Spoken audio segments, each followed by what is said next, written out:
King Edward I, early years, 1239 to 1263. King Edward I of England, also known as Edward Longshanks and the Hammer of the Scots, was one of the most influential monarchs of the medieval period. His early years, spanning from his birth in 1239 to his assumption of power in 1263, laid the foundation for his later accomplishments and shaped his character as a ruler. Let's explore Edward's formative years, his upbringing, political influences, and the key events that defined this phase of his life. Birth and family background. Edward was born on June 17, 1239, at the Palace of Westminster, to King Henry III of England and Eleanor of Provence. As the eldest son, he was heir to the English throne, a position that came with immense responsibility and expectations. His namesake, Edward the Confessor, reflected his father's reverence for the saintly king, whose legacy influenced Henry III's reign. Edward's early years were marked by the privilege of royal life, but also the tensions of a kingdom frequently beset by political unrest. Edward's birth came at a time of heightened tensions within the realm. King Henry III's reign was fraught with challenges, including disputes with the barons over royal prerogatives and the financial burdens of the monarchy. From a young age, Edward was exposed to the realities of governance through the lens of his father's struggles. Observing the delicate balance required to maintain authority amidst internal dissent and external threats gave Edward early insights into the complexities of ruling. Eleanor of Provence, Edward's mother, played a crucial role in his early upbringing. Known for her intelligence, diplomatic skills, and influence at court, Eleanor ensured that Edward and his siblings received a comprehensive education. Her Provençal heritage brought a touch of continental sophistication to the English court, exposing Edward to diverse cultural and intellectual traditions. Additionally, Eleanor's strong-willed nature and ability to navigate court politics likely served as a model for Edward's own political acumen. Edward's siblings further contributed to his formative environment. His sisters, Margaret and Beatrice, married into prominent European royal houses, strengthening England's diplomatic ties. These alliances provided Edward with opportunities to engage with continental politics from a young age, broadening his understanding of European diplomacy and statecraft. His younger brother, Edmund Crouchback, shared in their rigorous upbringing, fostering a sense of familial duty and collaboration that would persist throughout Edward's life. Education and upbringing. Edward's education was meticulously designed to prepare him for kingship. Tutors and mentors instilled in him the principles of chivalry, emphasizing honor, loyalty, and martial prowess. His training in the art of war included mastery of weaponry, strategy, and horsemanship, all of which would later define him as a formidable military leader. This focus on martial skills was complemented by lessons in governance, law, and diplomacy, ensuring that Edward developed a well-rounded understanding of his future responsibilities. The influence of his father, Henry III, was evident in Edward's exposure to architectural and cultural endeavors. Henry's passion for building projects, such as the reconstruction of Westminster Abbey, left a lasting impression on Edward. This early exposure to monumental architecture likely inspired Edward's later initiatives in fortifying castles and creating iconic structures that symbolized royal authority. Edward's religious education also played a significant role in shaping his character. Under the guidance of prominent clerics, he studied theology and scripture, fostering a deep sense of piety. This spiritual foundation not only influenced his personal beliefs but also informed his approach to governance. Edward's ability to leverage the church as a political ally while maintaining his authority would become a hallmark of his reign. Beyond formal education, Edward's upbringing included practical experiences that prepared him for leadership. As a young prince, he participated in courtly ceremonies, observed council meetings, and accompanied his father on royal progresses. These experiences allowed him to witness firsthand the intricacies of medieval governance, from negotiating with barons to managing disputes among the nobility. These lessons were invaluable in preparing him for the challenges he would later face as king. Early political influences. The political landscape of 13th-century England profoundly shaped Edward's early years. King Henry III's struggles with the barons over issues such as taxation and governance provided Edward with a front-row seat to the challenges of monarchy.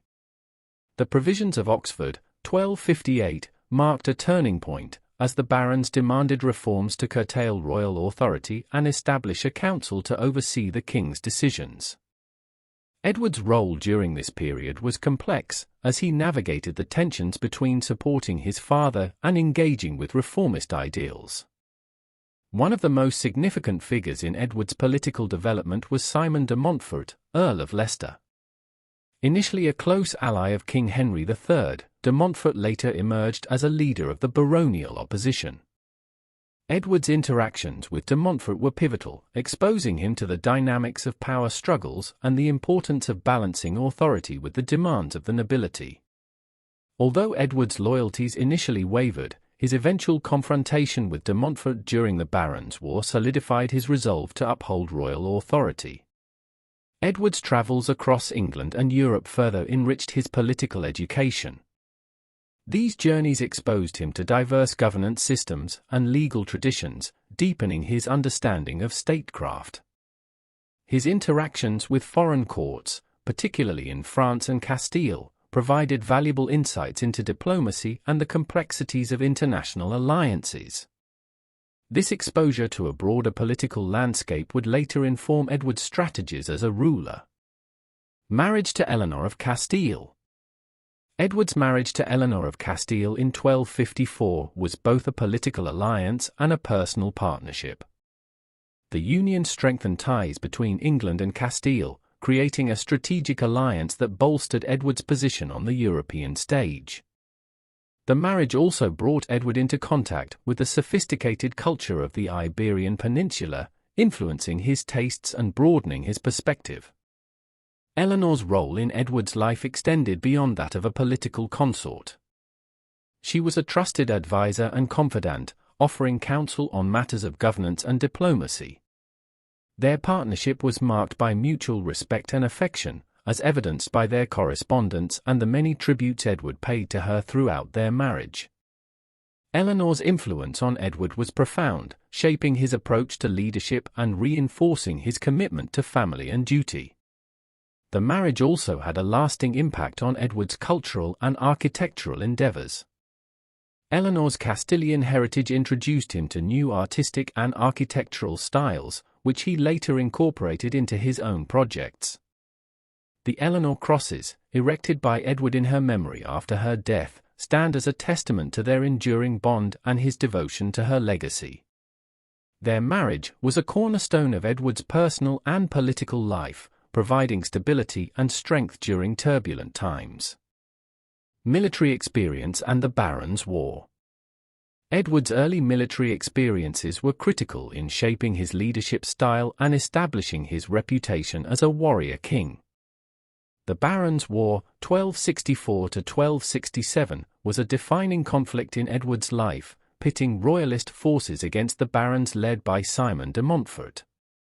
Edward's initial capture at the Battle of Lewes in 1264 was a humbling experience, but his subsequent escape and decisive victory at the Battle of Evesham in 1265 demonstrated his resilience and strategic acumen. The Barons' War also highlighted Edward's ability to inspire loyalty among his troops and adapt to changing circumstances on the battlefield. His leadership during this conflict underscored his commitment to restoring royal authority and maintaining the integrity of the monarchy. These experiences laid the groundwork for his later military campaigns, including his conquests in Wales and Scotland. Beyond the battlefield, the Barons' War shaped Edward's understanding of governance. The conflict underscored the importance of balancing authority with the need for reform, a lesson that would inform his later efforts to strengthen the monarchy while addressing the demands of his subjects. Edward's military successes during this period solidified his reputation as a formidable leader and earned him the respect of both allies and adversaries. Crusading ambitions. The crusading spirit was a significant influence on Edward during his early years. In 1268, he took the cross, committing to participate in the Eighth Crusade. This decision reflected not only his devout faith but also his ambition to enhance his prestige on the international stage. Although his participation in the crusade would come later, the planning and preparation during his early years demonstrated his dedication to this cause. Edward's interest in the Crusades was shaped by his interactions with knights and nobles who had participated in earlier campaigns. These connections provided him with valuable insights into the logistical and strategic challenges of crusading, as well as the opportunities it presented for personal and political advancement. His commitment to the Crusades also reinforced his reputation as a pious and ambitious leader. The Crusades represented a synthesis of Edward's religious convictions and his desire for recognition on the global stage. Relationship with the Church. Edward's relationship with the Church was a defining aspect of his early years. Raised in a deeply religious environment, he developed a strong sense of piety and an understanding of the Church's influence in medieval society. His father's devotion to Edward the Confessor and his mother's piety further reinforced his spiritual formation. Throughout his early years, Edward demonstrated respect for ecclesiastical authority while also recognizing the Church's potential as a political ally.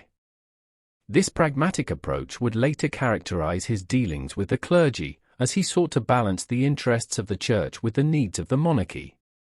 Edward's ability to navigate this complex relationship was a testament to his political acumen and strategic thinking.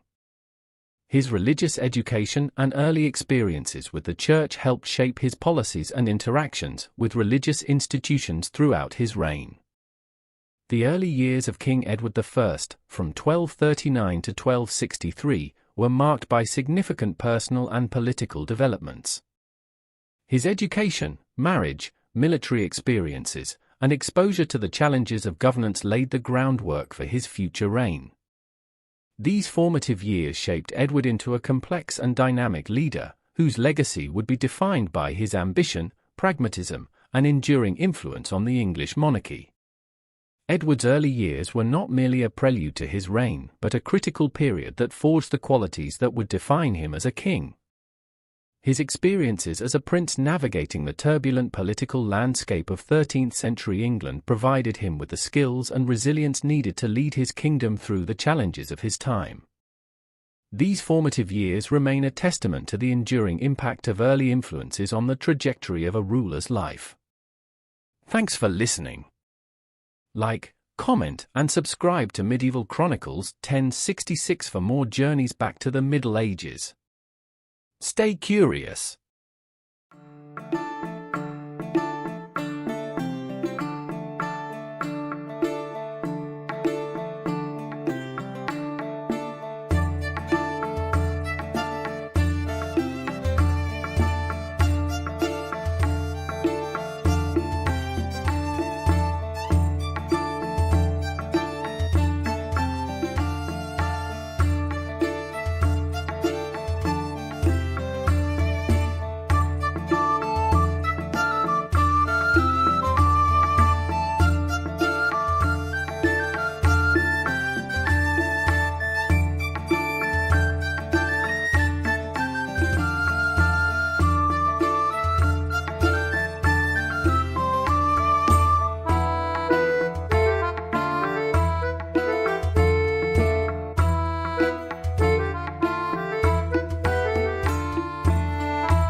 King Edward I's early reign, 1274 to 1296, the Conquest of Wales.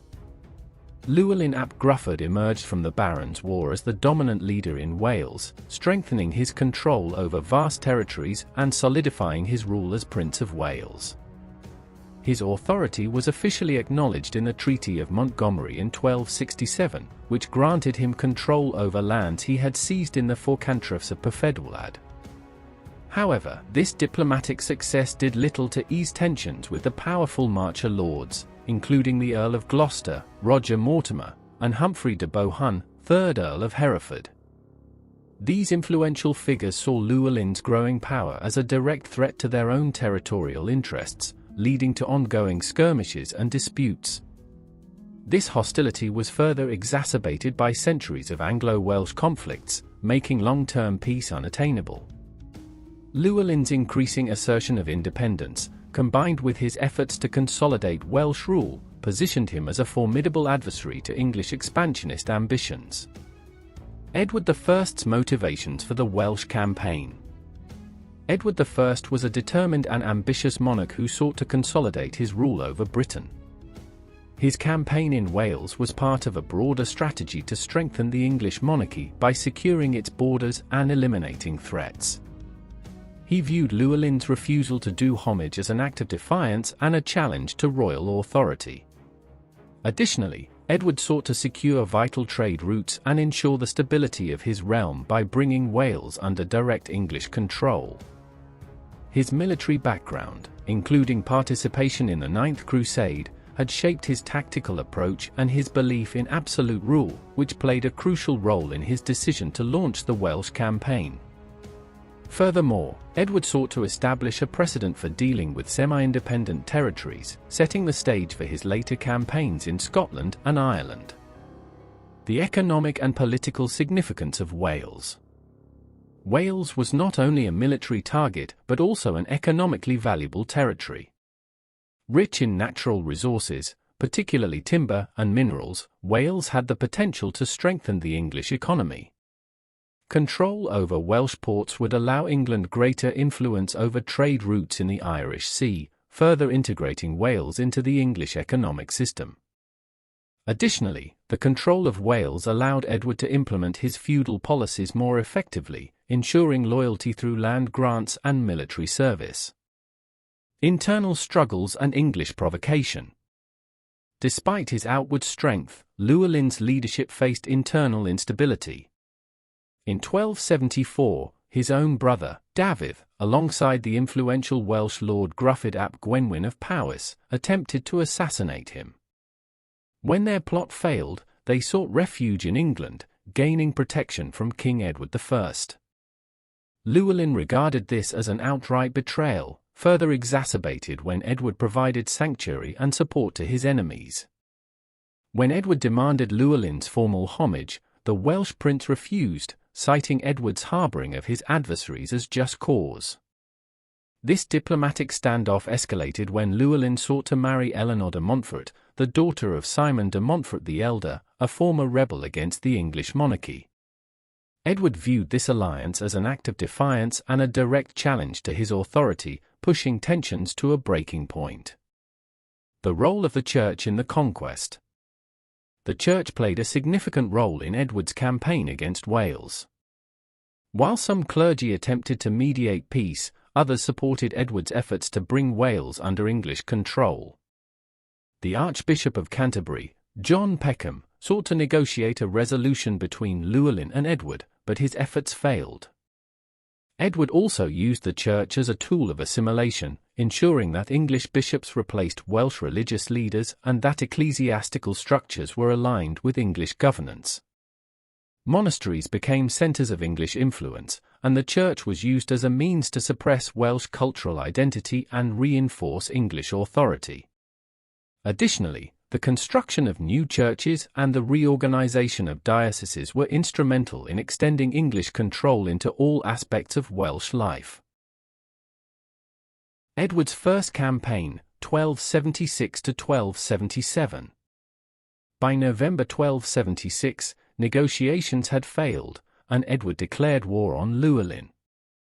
His military strategy was swift and overwhelming. Experienced commanders such as Roger Mortimer, Edmund, Earl of Lancaster, and William de Beauchamp spearheaded the English campaign, systematically isolating Llewellyn from his allies.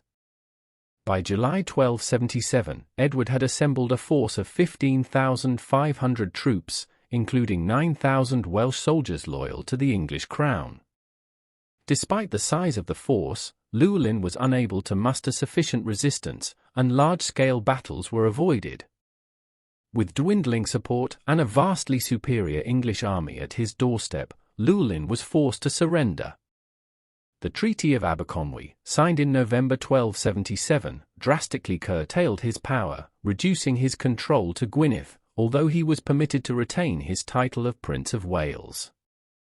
The treaty marked the beginning of Edward's firm grip over Wales and set the stage for further conflict.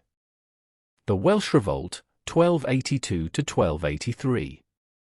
Despite Edward's victory, tensions remained high.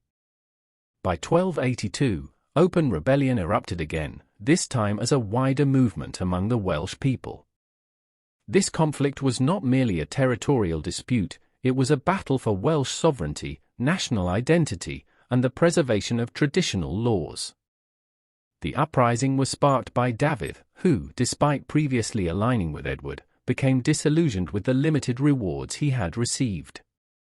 His defection was a catalyst for renewed conflict, and Llewellyn and other Welsh nobles quickly joined the rebellion, viewing it as their final opportunity to resist English encroachment. However, unlike previous conflicts, this war saw more organized resistance, with Welsh forces utilizing the mountainous terrain to their advantage and launching a series of coordinated attacks against English forces. The long-term effects of Edward's conquest. Edward's victory had long-term consequences for both England and Wales. The Welsh nobility was systematically replaced with English lords, who were granted lands and titles in the newly conquered territory. This not only weakened Welsh autonomy but also created tensions between native inhabitants and the new ruling class. Over time, resentment toward English rule grew, leading to continued uprisings and political instability. The integration of Wales into the English legal system. Edward sought to solidify his conquest by integrating Wales into the English legal framework. The Statute of Rhuddlan, 1284, established English governance in Wales, introducing English laws and administrative systems. Although some Welsh customs were retained, particularly in property disputes, the overarching goal was to ensure that English law took precedence. This legal restructuring set the foundation for future policies that would further incorporate Wales into the English kingdom. Long-term Welsh resistance and cultural resilience. Despite Edward's conquest, Welsh resistance persisted in various forms. Cultural resilience remained strong, with Welsh poets and bards preserving national identity through storytelling and music. The enforcement of English rule did not erase Welsh customs, and over time, nationalistic sentiments continued to develop, eventually leading to future uprisings, including the famous rebellion of Owain Glyndwr in the early 15th century. Additionally, Welsh laws and traditions, though suppressed, were kept alive through oral tradition and local customs, ensuring that the unique identity of Wales was not entirely lost. Edward I's conquest of Wales was a transformative moment in medieval British history.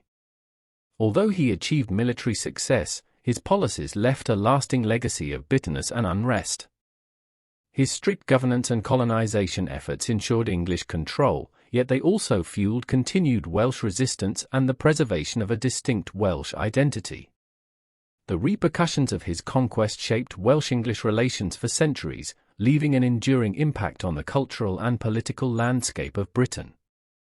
Even centuries later, the Welsh people's sense of national identity remained strong, demonstrating the resilience of a culture that, despite military defeat, refused to be entirely extinguished. Edward's conquest of Wales was not merely a military endeavour but a political and cultural transformation that shaped the region's history for generations to come. Edward I's foreign policy and the unfulfilled Crusade ambitions.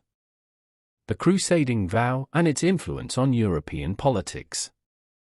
Although Edward I never again embarked on a crusade after his return to England in 1274, his intention to do so significantly shaped his foreign policy for nearly 2 decades.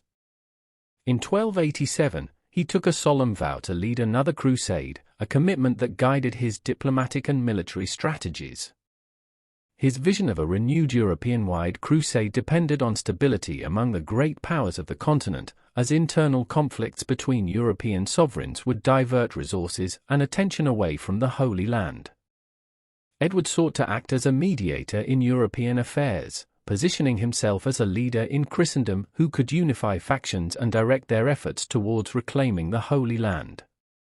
One of the greatest obstacles to a unified Christian front was the ongoing rivalry between the Capetian House of Anjou, which controlled southern Italy, and the Crown of Aragon in Spain. This struggle intensified in 1282 with the outbreak of the Sicilian Vespers, when the citizens of Palermo revolted against Charles of Anjou and invited Peter III of Aragon to intervene. The subsequent war between France and Aragon threatened to escalate into a broader European conflict, jeopardizing any hopes of a crusade. Understanding the urgency of maintaining peace, Edward traveled to Paris in 1286, where he successfully brokered a truce between France and Aragon. This agreement secured the release of Charles of Anjou's son, Charles of Salerno, and temporarily averted a large-scale war. Despite Edward's diplomatic efforts, his crusading ambitions ultimately came to nothing. The final blow to his plans came in 1291 when the Mamluks captured Acre, the last Christian stronghold in the Holy Land. This event marked the effective end of the Crusader states and shattered any realistic hope of launching a new campaign in the near future. With the loss of Acre, Edward redirected his focus towards securing his own territories and strengthening England's position in continental affairs. Edward also sought papal support for his crusading ambitions, maintaining correspondence with Rome to secure spiritual and financial backing. However, the papacy, preoccupied with European disputes and its own consolidation of power, proved reluctant to commit significant resources to another crusade. The lack of unified support further diminished the feasibility of Edward's plans, leaving him unable to fulfill his oath. Edward I's rule in Gascony and the challenge of French overlordship. Edward was deeply involved in the administration of his Duchy of Gascony, a valuable yet precarious English possession within the French kingdom. His rule there was marked by repeated challenges to his authority and ongoing tensions with the French crown. To ensure effective governance, he assigned trusted officials such as Otto de Grandson and Chancellor Robert Burnell to investigate Gascon affairs. This inquiry led to the replacement of the Seneschal Luc de Tanny in 1278, reflecting Edward's commitment to maintaining stability and efficiency in the duchy. In 1286, Edward personally travelled to Gascony, where he remained for nearly 3 years to oversee the administration of his lands. His time there was marked by an extraordinary event in 1287 when he suffered a near-fatal accident. While standing in a tower, the floor collapsed beneath him, sending him plummeting 80 feet. He sustained a broken collarbone and was confined to bed for months. Several others did not survive the fall. Upon his recovery, Edward ordered the expulsion of the local Jewish population from Gascony, seemingly as a thank offering for his survival. This act was consistent with his broader policy of expelling Jews from England in 1290, reflecting both personal piety and political considerations. The greatest challenge to Edward's rule in Gascony was the complex feudal relationship between the duchy and the French crown. As Duke of Gascony, Edward was a vassal of the French king, which often placed him in a subservient position in diplomatic affairs. In 1286, he had paid homage to the new French king, Philip IV, in recognition of this feudal bond. However, tensions escalated in 1293 when a dispute over piracy led to open hostilities between England and France. English, Gascon, Norman, and French sailors engaged in acts of maritime aggression, culminating in the English seizure of several French ships and the sacking of the port of La Rochelle. In response, Edward's brother, Edmund Crouchback, attempted to negotiate peace by allowing Philip IV to temporarily occupy Gascony's chief fortresses as a gesture of goodwill. However, Philip refused to relinquish control of these strongholds, effectively annexing Gascony. When Edward refused to appear before Philip in Paris to settle the matter, the French king formally declared the duchy forfeit. This act provoked Edward into a prolonged and costly war to reclaim his lost territories. Edward's difficulties in Gascony highlighted the limitations of England's position in France. His reliance on diplomacy, strategic marriages, and military alliances proved insufficient to counter Philip IV's expansionist policies. This struggle underscored the challenges of medieval kingship, where even the most powerful rulers had to navigate intricate feudal obligations. Edward's engagement with the Mongols. During this period, Edward maintained diplomatic communications with the Mongol Ilkhanate in Persia. These interactions had begun during his earlier crusade, when he explored the possibility of forming an alliance against their common Muslim enemies. Even after his return to England, he continued to correspond with the Mongol court in hopes of securing military cooperation for a future crusade. While residing in Gascony in 1287, Edward hosted Mongol envoys at his court. Among them was the Nestorian Christian monk Rabban Bar Soma, who recorded a detailed account of their meeting. This diplomatic exchange reaffirmed Edward's interest in Mongol-Christian relations and the potential for a joint campaign in the East. In 1289 and 1290, further Mongol embassies arrived in Europe with proposals from Ilkhan Abaka, offering to supply horses and support for a renewed Christian offensive in the Holy Land. Despite these overtures, Edward was unable to act on them. His financial and military resources were stretched thin by the conflicts in Gascony and Wales, and he lacked the necessary papal authorization to launch a new crusade. Nevertheless, his decision to send Geoffrey of Langley as an ambassador to the Mongols demonstrated his serious consideration of their proposals. The death of Eleanor of Castile and its impact on Edward. On the 28th of November, 1290, Edward suffered a profound personal loss when his beloved wife, Eleanor of Castile, passed away. Their marriage had been one of mutual affection and respect, and Edward remained devoted to her throughout their time together. Her death deeply affected him, and he expressed his grief through an extraordinary act of memorialization. Edward ordered the construction of 12 grand stone crosses, known as the Eleanor Crosses, to mark the locations where her funeral procession stopped on its journey from Lincoln to Westminster Abbey. These crosses, some of which still stand today, were among the most elaborate and enduring monuments of medieval England. His public display of mourning reinforced the image of Edward as a ruler who valued loyalty and personal devotion, traits that had defined his reign. The Anglo-French War and the Treaty of Montreuil. In 1294, the ongoing tensions between England and France erupted into war following a series of naval skirmishes between English and Norman privateers. Philip IV seized upon the opportunity to confiscate Gascony, forcing Edward to renounce his homage and declare war. The initial conflict in Gascony was followed by Edward's efforts to forge a broad coalition against France. Edward sought allies among the rulers of Europe, enlisting the support of the King of Germany, the Count of Flanders, and the Barons of Franche-Comté. Additionally, his son-in-laws, the Duke of Brabant and the Count of Bar-le-Duc, joined the English alliance. Edward's grand strategy was to stretch French forces by attacking on multiple fronts.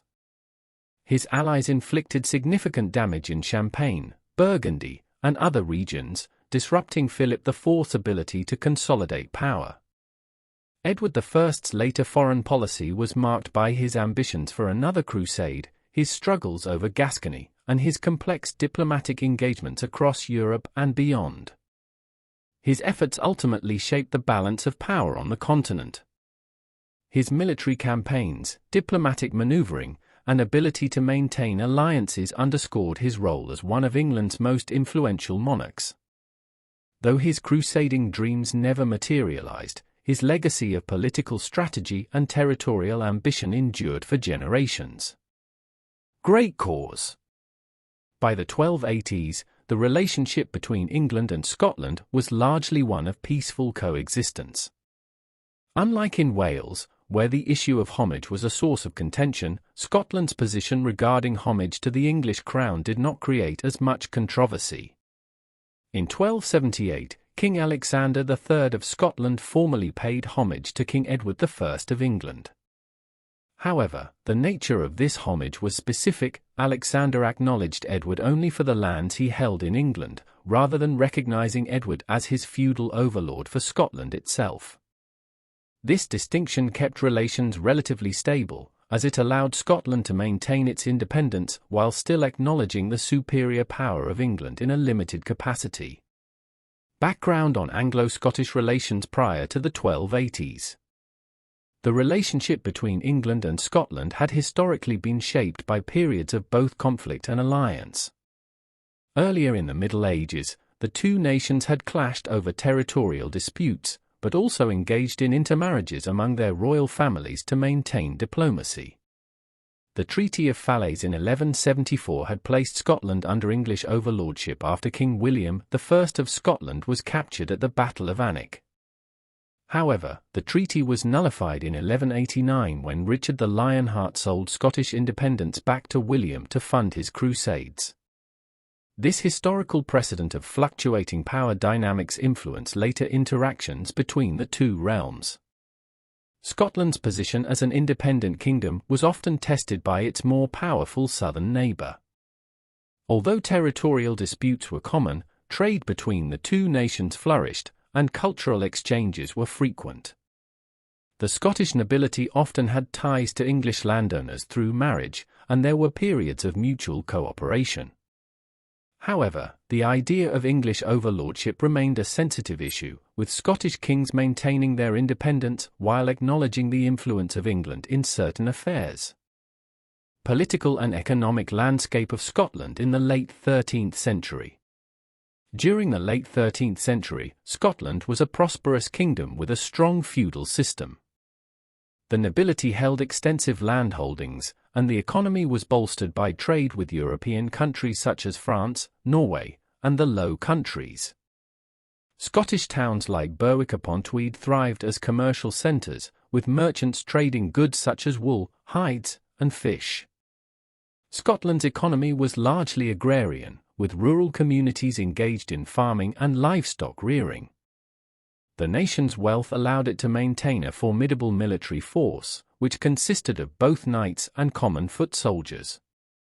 Despite internal feudal rivalries, Scotland maintained a relatively stable governance structure under King Alexander III. His reign was marked by efforts to secure the kingdom's independence and prosperity, making his sudden death in 1286 all the more destabilizing. Under his rule, Scotland had enjoyed a period of relative peace and economic growth, and his ability to balance the interests of the nobility had helped maintain political stability. The succession crisis and Edward I's expanding influence. Tensions between the two nations began to surface following the death of Alexander III in 1286. His passing created a significant crisis in the Scottish succession, as his only surviving descendant was his 3-year-old granddaughter, Margaret, known as the Maid of Norway. Since Margaret was still a child and unable to rule independently, Scottish leaders sought a diplomatic solution to ensure the kingdom's stability. In 1290, the Treaty of Bergen was agreed upon, stipulating that Margaret would marry King Edward's 6-year-old son, Edward of Carnarvon, the future Edward II of England. The treaty included specific provisions to safeguard Scotland's sovereignty, ensuring that despite the marriage alliance, Scotland would remain free of English overlordship. Unfortunately, the carefully arranged plan was never realized. In the autumn of 1290, the young Margaret set sail from Norway to Scotland to assume her role as queen, but during the journey, she fell ill and died in Orkney. Her unexpected death threw Scotland into a state of uncertainty and turmoil, as there was no clear heir to the throne. This situation led to the crisis known as the Great Cause, a contentious dispute over the Scottish crown. Edward I's policies toward other territories. Edward I had already demonstrated his ambition for expansion by subjugating Wales in 1282, installing English administration, and constructing massive castles to consolidate his rule. His conquest of Wales served as a template for his approach to Scotland. Viewing Scotland's instability as an opportunity, Edward sought to extend his authority over the northern kingdom as he had done with Wales. Edward's reputation as a strong and determined ruler had been built on his military successes and his ability to centralize power. His conquest of Wales had demonstrated his strategic acumen, and he sought to apply similar tactics in Scotland. However, unlike Wales, which had been a collection of smaller principalities, Scotland was a unified kingdom with a well-established monarchy and legal system. Edward's ambitions in Scotland would thus face stronger resistance. The Great Cause and Edward I's power play. 14 claimants put forward their cases for the Scottish throne. The two most prominent contenders were John Balliol and Robert de Brasse, 5th Lord of Annandale. The Scottish nobility, faced with a difficult decision, turned to King Edward I of England for assistance. The Scots did not ask Edward to act as an arbitrator with the authority to make a binding decision, rather, they sought his involvement only to oversee the process and ensure its proper administration. To determine the rightful heir, a panel of 104 auditors was established, 40 appointed by Balliol, 40 by Brasse, and 24 selected by Edward from among the senior figures of the Scottish political community. Edward, however, manipulated the proceedings to his advantage. He insisted that before he could settle the dispute, he had to be fully recognized as Scotland's feudal overlord. The Scottish leaders, wary of English domination, resisted this demand. They argued that without a king, no one in Scotland had the authority to make such a concession on behalf of the realm. However, Edward found a way to bypass this obstacle. He convinced the claimants to agree that Scotland would be placed under his direct authority until a rightful heir was determined. After extensive deliberations, a verdict was reached on the 17th of November, 1292, in favour of John Balliol. Balliol was crowned King of Scotland, but his reign would be overshadowed by Edward's continuous assertions of dominance. Despite his formal recognition as king, Balliol found his authority challenged at every turn by Edward, who treated him as a vassal rather than an independent monarch. The role of the Scottish Church in the crisis. The Scottish Church played a significant role in the unfolding conflict. Many clergy members resisted Edward's attempts to interfere with Scotland's sovereignty, rallying behind Balliol despite his weakened position. The Church's influence in Scottish politics and its alignment with nationalist sentiments helped fuel resistance against English encroachment. Scottish resistance and the Old Alliance. The breaking point came when Edward ordered the Scottish magnates to provide military service for his campaign against France. The Scots, unwilling to be drawn into England's conflicts, refused and instead sought an alliance with France, formalising the Old Alliance in 1295. Outraged by Scotland's defiance, Edward launched a full-scale invasion in 1296. His forces swiftly captured Berwick-upon-Tweed, a vital Scottish port town. The attack on Berwick was particularly brutal, with Edward's army massacring thousands of civilians in a show of force designed to intimidate the Scots into submission. Following this, at the Battle of Dunbar, the Scottish resistance was decisively crushed. The impact of Edward's policies. Edward I's actions in Scotland marked the beginning of a long and bitter conflict that would define Anglo-Scottish relations for generations. His aggressive policies not only alienated the Scots but also laid the foundation for the Wars of Scottish Independence. The resistance movement, spearheaded by figures like William Wallace and Robert the Bruce, would transform the struggle into a full-scale war for national independence. Edward's heavy-handed tactics ultimately fueled Scottish nationalism and cemented Scotland's resolve to resist English domination for years to come. Thanks for listening.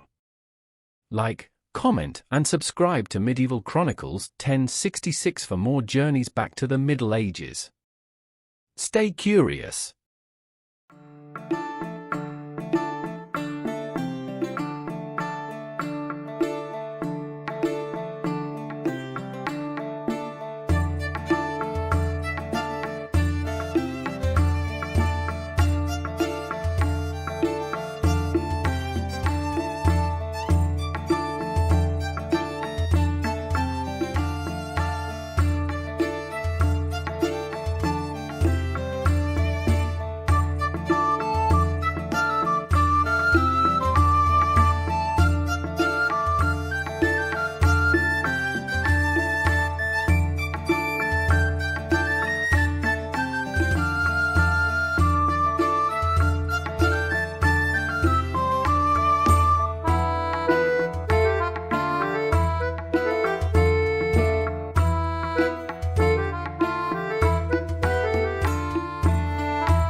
King Edward I, a complex ruler of law and war.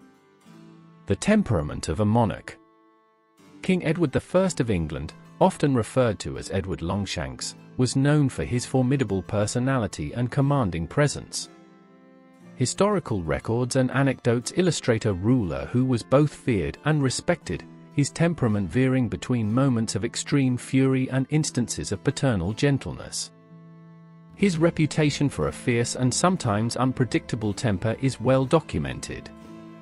One particularly striking episode recounts how the Dean of St. Paul's, intending to challenge Edward over the heavy taxation policies imposed in 1295, collapsed and died upon encountering the king's presence. The sheer force of Edward's personality was enough to intimidate even those who occupied high religious and political offices. Similarly, a 14th-century chronicler attributed the death of Archbishop Thomas of York to the king's harsh treatment. This suggests that Edward's intensity in governance and personal interactions had real and dire consequences for those around him. His son, Edward of Carnarvon, experienced his father's fiery temper firsthand. When the young prince petitioned for an earldom on behalf of his favourite courtier, Piers Gaveston, Edward I reacted with an explosive display of rage, reportedly yanking out handfuls of his son's hair in anger. Such episodes contributed to the widespread perception of Edward as a fearsome and formidable ruler, particularly in his early years. During his reign, he was likened to a leopard in the Song of Lewis, written in 1264. At the time, Leopards were considered not only powerful but also unpredictable and aggressive, characteristics that seemed to align with Edward's approach to governance and warfare. Yet, despite his ferocity, Edward also demonstrated a softer side, particularly in his familial relationships. He was known to be deeply devoted to his large family, maintaining close ties with his daughters and showering them with lavish gifts whenever they visited court. This duality of nature, his capacity for both harshness and warmth, underscored the complexity of his character as a king. Edward's image as a ruler. Despite his sometimes severe demeanor, Edward was widely regarded as a capable and effective monarch. His English contemporaries did not necessarily love him, but they certainly feared and respected him. This is evidenced by the relative stability of his reign within England. Unlike other medieval kings, he faced no major armed rebellions against his authority. His ability to maintain order, even in a period marked by frequent military campaigns, suggests that his rule was strong and unchallenged domestically. However, Edward was not without his faults, and his propensity for vindictiveness and triumphalism has been criticized by historians. He relished the humiliation of his defeated enemies, frequently employing symbolic gestures to assert his dominance.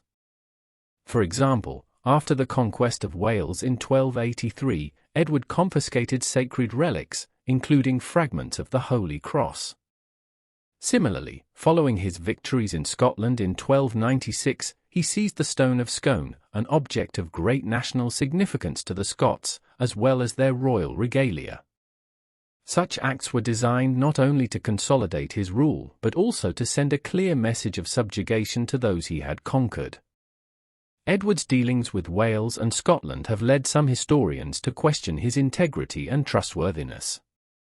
There is evidence to suggest that he was capable of deceitful and manipulative behavior when it suited his political aims. His repeated breaches of agreements and his imposition of harsh conditions on his defeated foes point to a ruler who prioritized power over diplomacy. Historian R. Davies remarked that one of the most consistent and unappealing aspects of Edward's kingship was his tendency to belittle and humiliate his adversaries, reinforcing the perception of his reign as one of domination and coercion. A king of chivalry and faith. Despite his ruthlessness in political matters, Edward met the contemporary expectations of kingship in many respects. He was a skilled and determined soldier, embodying the chivalric ideals that were highly valued during the medieval period.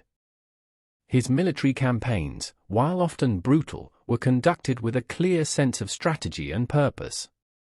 Historian Michael Prestwich has argued that Edward's effectiveness as a ruler stemmed largely from his ability to balance martial prowess with administrative competence. Edward was also a deeply religious man, conforming to the spiritual norms of his era. He attended chapel services regularly and was known for his generous acts of almsgiving. He held a particular devotion to the Virgin Mary and St. Thomas Becket, two of the most venerated figures in medieval Christendom. Like his father before him, Edward participated in the royal touch ceremony, which was believed to cure those afflicted with scrofula, a disease commonly known as the king's evil. Records suggest that he touched upwards of 1,000 people each year in an effort to heal them, reinforcing his image as a divinely ordained ruler. However, despite his personal piety, Edward often found himself at odds with the Church. His relationships with the archbishops of Canterbury were frequently contentious, and his disputes with the papacy over ecclesiastical taxation were particularly notable. Edward saw the Church as a useful tool for governance and military mobilization, frequently leveraging religious institutions to justify his wars. He employed the clergy to disseminate pro-war propaganda, issuing writs to England's archbishops instructing them to promote his campaigns through sermons and prayers. Edward's architectural projects also had a propagandistic element. His construction of the Eleanor Crosses, a series of memorial monuments honoring his late wife, Eleanor of Castile, was not only an expression of grief but also a demonstration of royal authority and piety. These grand structures reinforced Edward's image as a devoted husband and Christian king, while simultaneously serving as visible reminders of his power. The Arthurian connection. Edward was fascinated by the legends of King Arthur, a figure who loomed large in medieval European imagination. Arthurian myths were widely popular during Edward's reign, and he actively engaged with them, seeking to draw connections between himself and the legendary king. In 1278, he made a notable visit to Glastonbury Abbey, where he ceremoniously opened what was believed to be the tomb of King Arthur and Queen Guinevere. The event was a carefully orchestrated display meant to associate Edward with the mythic legacy of Britain's greatest ruler. His interest in Arthurian lore extended beyond symbolic gestures. After his conquest of North Wales, Edward claimed to have recovered Arthur's crown from the Welsh prince Llewellyn ap Gruffydd. Additionally, his ambitious castle-building campaign in Wales incorporated Arthurian themes, strategically placing fortresses in locations tied to the legends. By doing so, Edward sought to weave himself into the fabric of British mythology, reinforcing his rule over the newly subjugated territories. Edward even staged grand events styled after Arthurian traditions. In 1284 and again in 1302, he hosted elaborate round-table tournaments, featuring jousting, feasting, and celebrations reminiscent of the legendary court at Camelot. Chroniclers of the time compared Edward's court to that of King Arthur, further legitimizing his reign in the eyes of his subjects. However, Edward's engagement with Arthurian myths was not purely driven by admiration for the tales. He also used them as a political tool, particularly in Wales, where the legend of Arthur's return was a powerful symbol of resistance against English rule. By co-opting the myths and positioning himself as Arthur's successor, Edward sought to undermine Welsh hopes of reclaiming independence. This strategic use of mythology exemplifies the calculated nature of Edward's kingship, his ability to manipulate cultural narratives to consolidate his authority.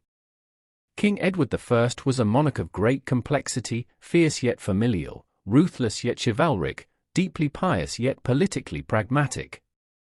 His reign was marked by military conquests, legal reforms, and a profound sense of personal authority. While his temper and harsh treatment of adversaries left a lasting impression, his ability to govern effectively ensured that he was respected, if not always loved, by his subjects. Edward's legacy endures as that of a formidable king whose reign shaped the course of English and British history in profound ways. Administration and the law under Edward I. The restoration of royal authority. Upon his ascension to the throne in 1272, Edward I undertook an ambitious campaign to restore royal authority and order following the turbulent reign of his father, Henry III. Edward recognized that the stability of his reign depended on effective governance, and he swiftly moved to reorganize and reform administrative structures. One of his first significant actions was the comprehensive overhaul of key administrative personnel, ensuring that those in positions of power were both loyal and competent. Among the most crucial of these appointments was that of Robert Burnell as Chancellor in 1274. Burnell, a trusted confidant of Edward, would go on to serve in this capacity until his death in 1292, shaping much of the legal and administrative landscape of the realm. Under Burnell's guidance, the administration was revitalized, and a more effective system of governance was implemented. That same year, Edward also replaced many local officials, particularly escheators and sheriffs. These changes were instrumental in preparing for a broader investigation into local governance and land ownership, which would play a central role in Edward's legislative reforms. Edward's determination to reinforce royal authority was evident in his dealings with the nobility. Many barons had accrued significant power during Henry III's reign, often ruling their estates with little regard for the king's authority. Edward aimed to reverse this trend and ensure that all lords were subject to the crown's oversight. His reforms sought to curb abuses by local officials while also reasserting royal prerogatives that had been eroded over time. This period of restructuring would define his rule and cement his reputation as a strong and capable monarch. The 100 Rolls and the inquiry into royal rights. One of the key initiatives launched early in Edward's reign was an extensive inquest into royal land and administrative abuses. This inquiry sought to address two primary concerns: the usurpation of royal lands and rights during Henry III's reign, and the misconduct of royal officials. The findings of this investigation were compiled into a set of census documents known as the 100 Rolls. These documents have often been compared to the 11th century Domesday Book due to their comprehensive nature and their significance in shaping subsequent legal proceedings. The 100 Rolls served as the foundation for a series of legal inquiries known as the Quo Warranto proceedings. The fundamental question posed in these inquiries was, by what warrant, Latin, Quo Warranto, were liberties and privileges held? The Crown asserted that unless an individual or institution could produce a royal license proving that their liberties had been granted by the King, those liberties should revert to the Crown. This argument was largely based on the legal doctrines of Henry de Bracton, a 13th-century legal scholar whose writings significantly influenced English law. Edward took these investigations seriously, personally overseeing aspects of the inquiries to ensure compliance. His approach was meticulous, with officials sent across the realm to collect evidence and record claims to various rights and privileges. The information gathered through the 100 Rolls allowed the Crown to take direct action against those who had unlawfully acquired lands or assumed privileges that did not have proper authorization. The results, though contentious, laid the groundwork for a more structured and accountable system of governance. The impact of the Quo Warranto proceedings. The Quo Warranto proceedings represented a direct challenge to the entrenched rights of the aristocracy. Many noble families and local officials had long exercised various liberties without explicit royal authorization, often relying on long-standing tradition as justification. Edward's legal challenge provoked considerable opposition among the aristocracy, who argued that continuous, uninterrupted use of privileges should be sufficient to establish legitimacy. In response to this backlash, a compromise was reached in 1290. Under this agreement, liberties that had been exercised since the coronation of Richard the Lionheart in 1189 were deemed legitimate. While this settlement limited the immediate gains Edward could make from the Quo Warranto proceedings, it nonetheless established a crucial precedent: all liberties ultimately derived from the Crown. This principle reinforced the notion of centralized royal authority, even if the practical gains in terms of land and privileges returned to the King were minimal. These legal disputes often created tensions between the monarchy and the nobility, leading to further negotiations and legal clarifications. Although Edward sought to limit baronial overreach, he was also pragmatic, understanding that outright confiscation of privileges could lead to rebellion. His ability to navigate these legal complexities demonstrated his political acumen and reinforced his reputation as a lawgiver. The legislative reforms of Edward I. The Quo Warranto proceedings were only one aspect of a broader program of legislative reform that characterized Edward I's reign. Edward was deeply committed to legal and administrative restructuring, recognizing that a well-defined legal framework was essential for effective governance. His legislative initiatives built upon earlier reform efforts, such as the Statute of Marlborough, 1267, which incorporated elements of the provisions of Oxford and the dictum of Kenilworth. One of the first major statutes issued by Edward was the First Westminster, 1275. This statute sought to assert royal prerogative by outlining restrictions on local liberties and reinforcing the authority of the monarchy. It was followed by the Statute of Gloucester, 1278, which further challenged baronial rights by reviving the system of general heirs, royal justices who travelled throughout the realm to hear cases, and significantly increasing the number of Quo Warranto cases being heard. Another important statute was the Statute of Mortmain, 1279, which addressed the issue of land grants to the Church. In an effort to curb the growing accumulation of land by religious institutions, often done to avoid feudal obligations. This statute restricted the ability of landowners to transfer property to the church without royal approval. By doing so, Edward ensured that land remained subject to feudal duties and that the Crown maintained control over land ownership. The Second Westminster, 1285, further expanded on previous legislative efforts. One of its most significant clauses, de donis conditionalibus, dealt with the settlement of land within families, ensuring that land granted with specific conditions remained within the designated lineage. This was crucial in regulating inheritance practices and preventing land from being freely alienated.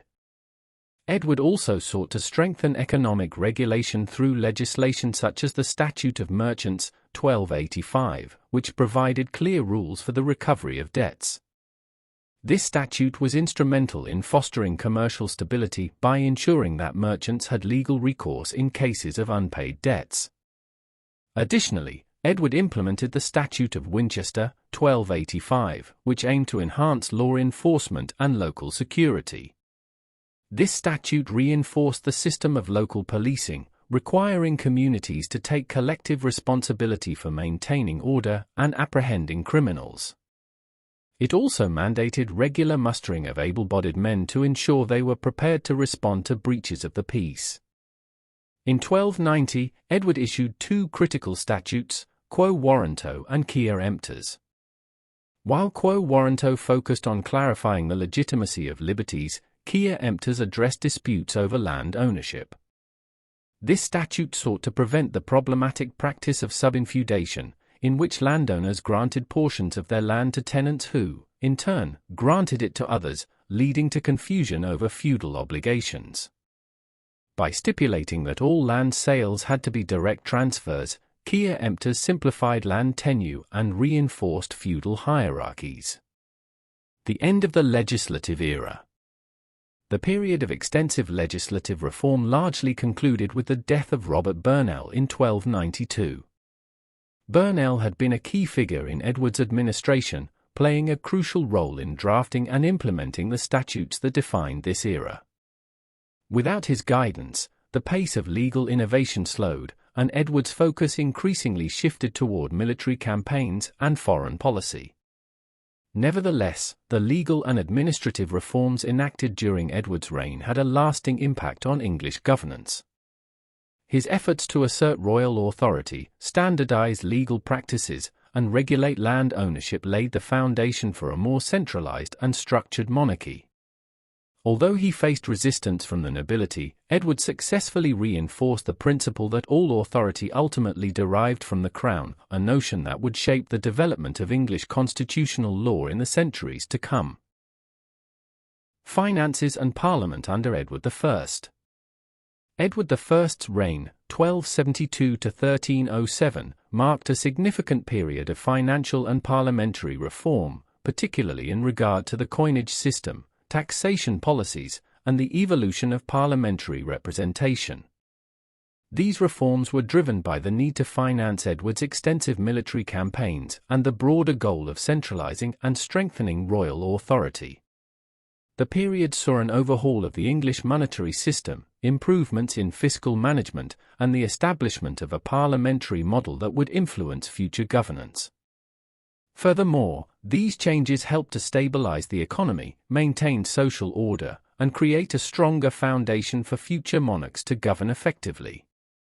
The overhaul of the coinage system. By the time Edward ascended the throne in 1272, England's monetary system was in dire straits.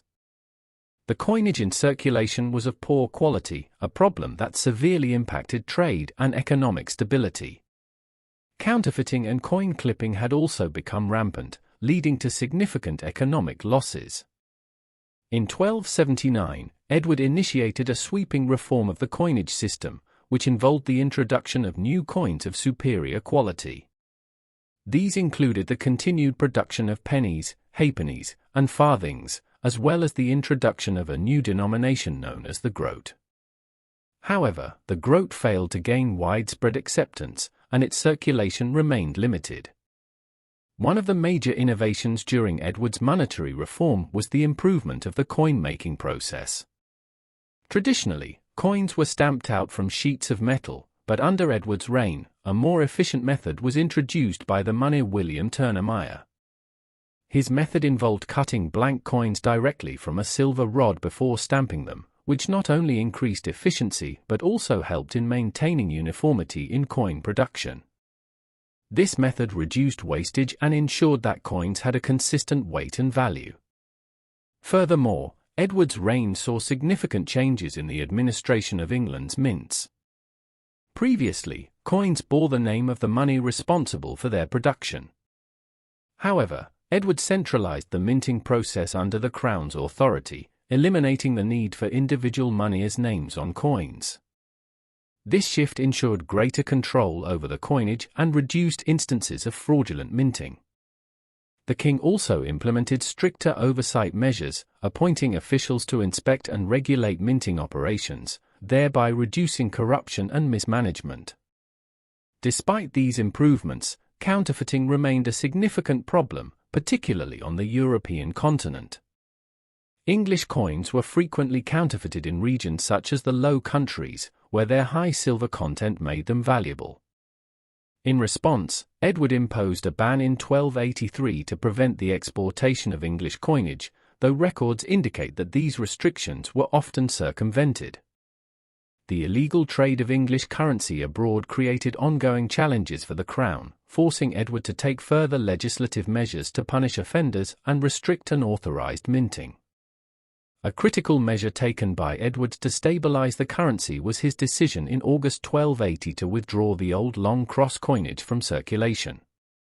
This forced the population to transition to the newly minted currency, ensuring uniformity and eliminating the worn-out and clipped coins that had previously been in use.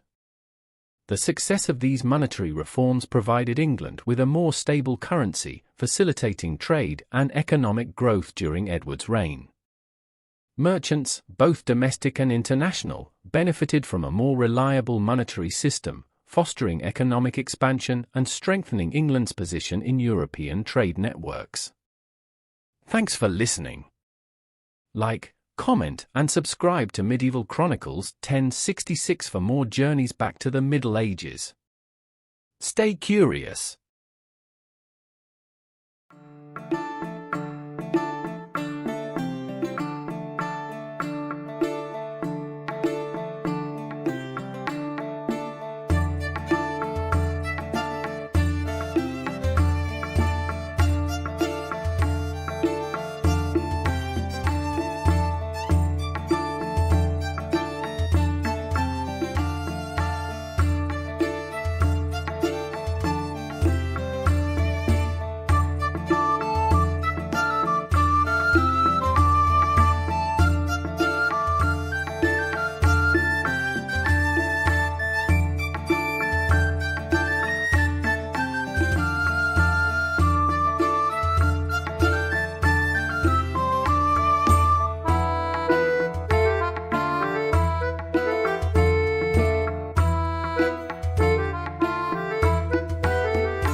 financing military campaigns, and fiscal policies. Edward I was a formidable military leader whose campaigns placed an immense financial burden on the kingdom. His military expeditions, particularly in Wales and Scotland, necessitated large sums of money, leading to the development of various financial strategies to fund these wars. These conflicts were crucial for the expansion of England's territorial control and the suppression of rebellious factions, but they also required a well-organized financial system to sustain them. One of the primary methods of raising funds was through taxation. Edward introduced lay subsidies, which were taxes levied on a fraction of the movable property owned by all non-clerical individuals. These subsidies were an essential source of revenue, helping to cover the costs of war. While previous monarchs had used such taxes sparingly, Edward increased their frequency and efficiency. Whereas Henry III, Edward's predecessor, had collected only 4 such subsidies during his reign, Edward successfully collected 9, reflecting his ability to harness financial resources more effectively.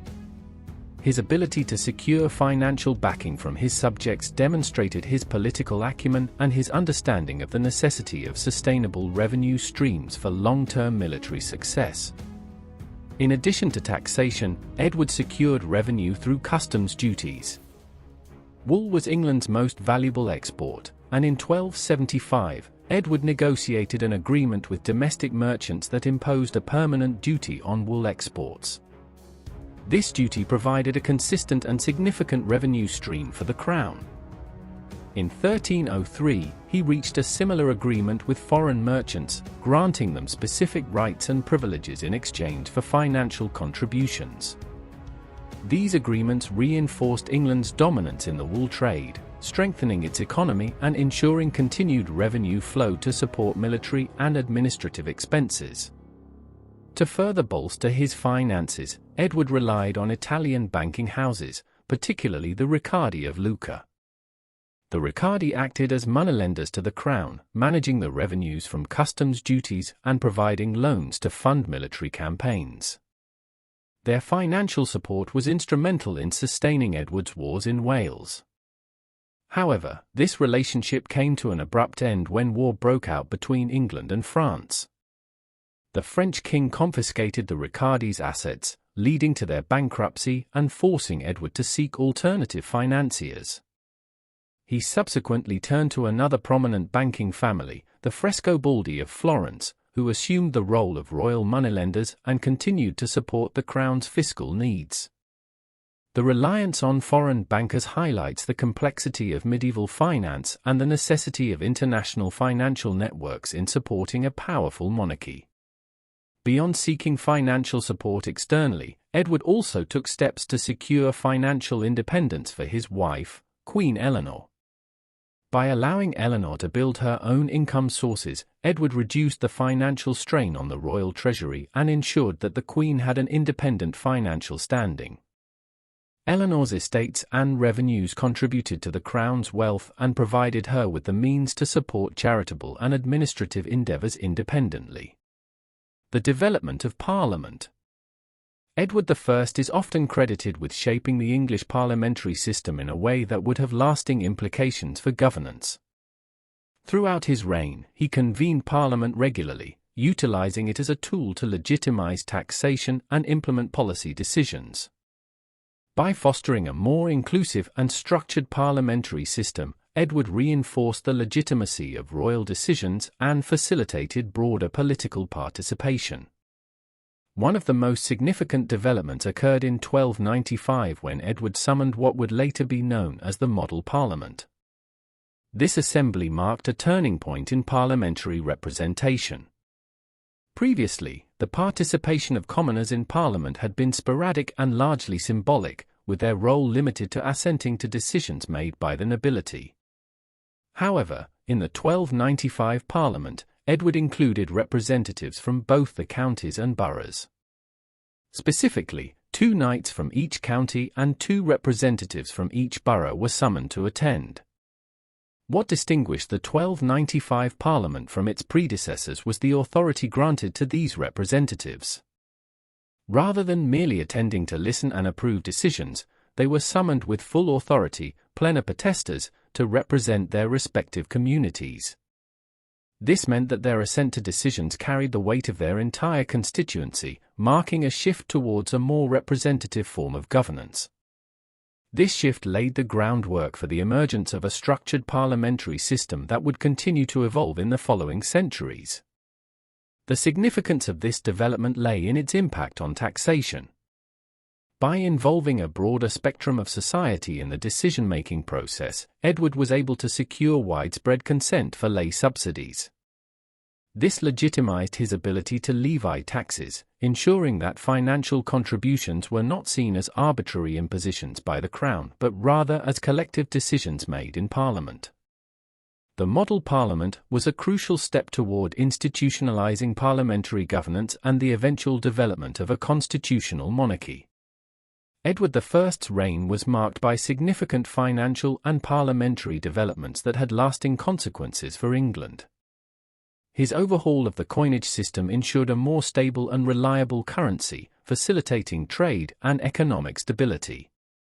The financial strategies he employed, including taxation, customs duties, and reliance on Italian bankers, allowed him to sustain his extensive military campaigns, although they also placed a heavy financial burden on the kingdom.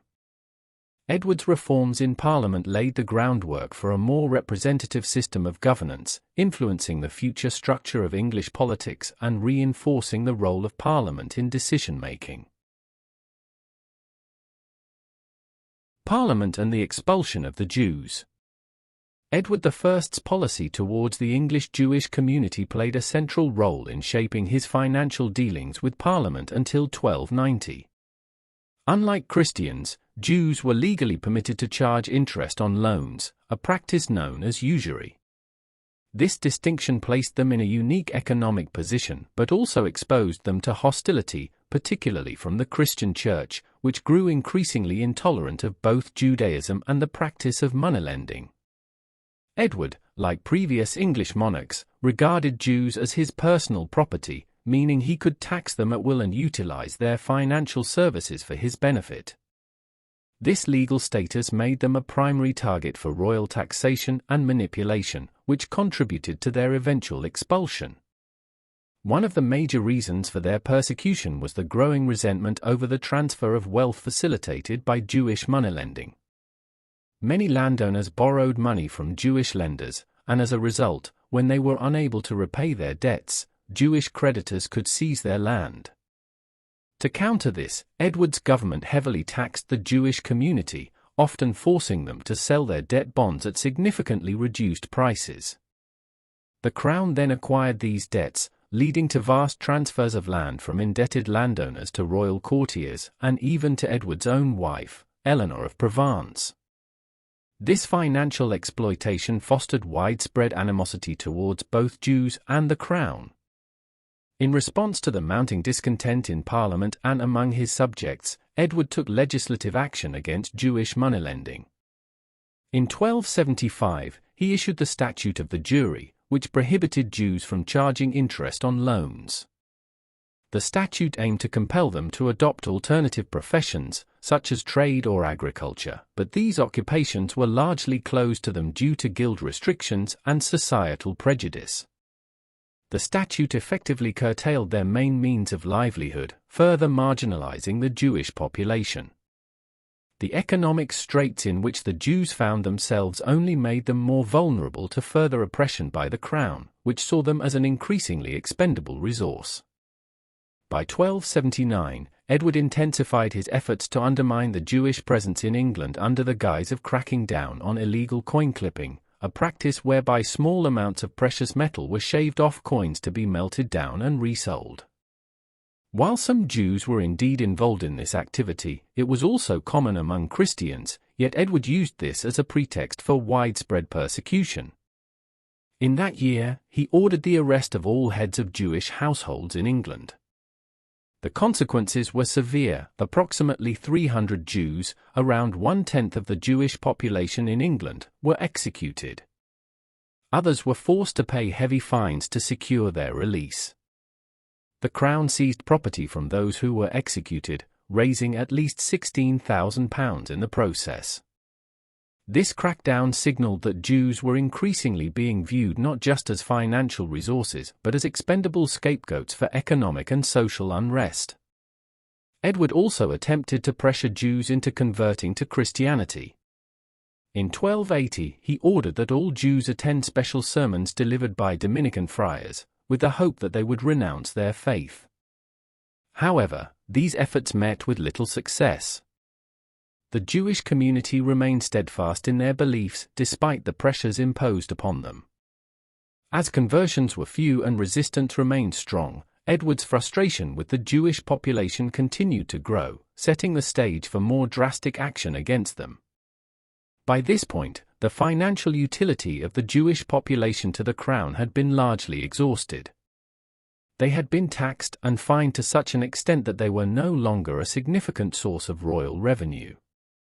However, their continued presence in England remained a contentious issue and could still be used as a political bargaining chip.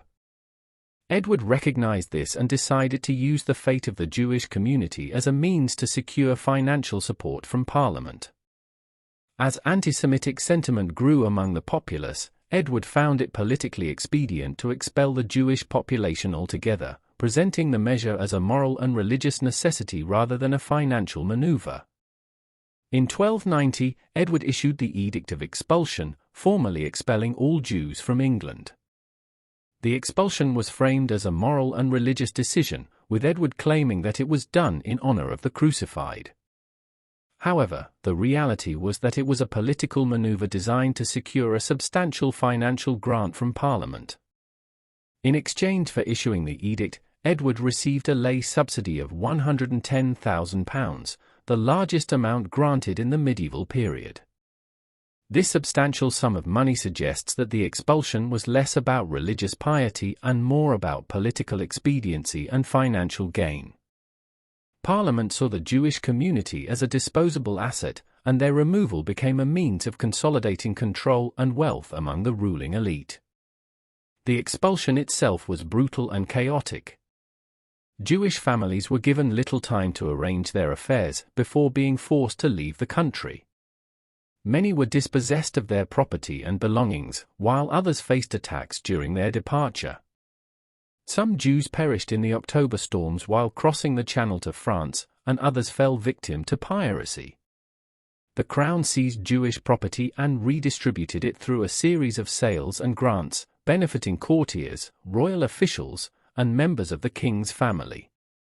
In total, 85 grants of Jewish property were made, further consolidating wealth within the royal court and rewarding Edward's supporters.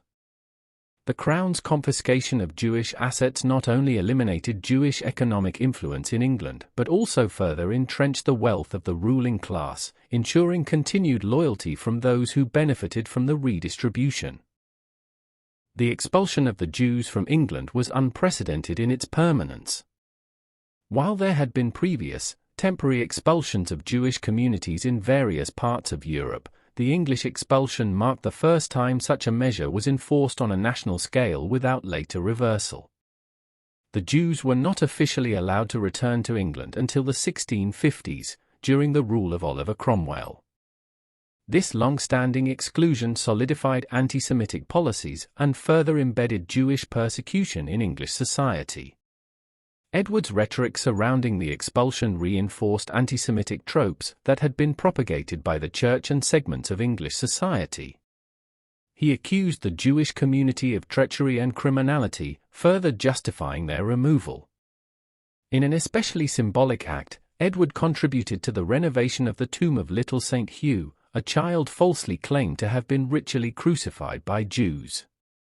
The tomb's design was made to resemble the Eleanor crosses, memorials dedicated to his late wife. By associating himself with this fabricated charge, Edward reinforced dangerous myths about the Jewish community and further legitimized their persecution. As historian Richard Stacey observes, a more explicit identification of the crown with the ritual crucifixion charge can hardly be imagined. The expulsion of the Jews from England was not merely an episode of religious intolerance but a calculated political move that reflected Edward's broader approach to governance. He used the Jewish community as a financial resource when it was convenient, then scapegoated and expelled them when it suited his political and fiscal needs.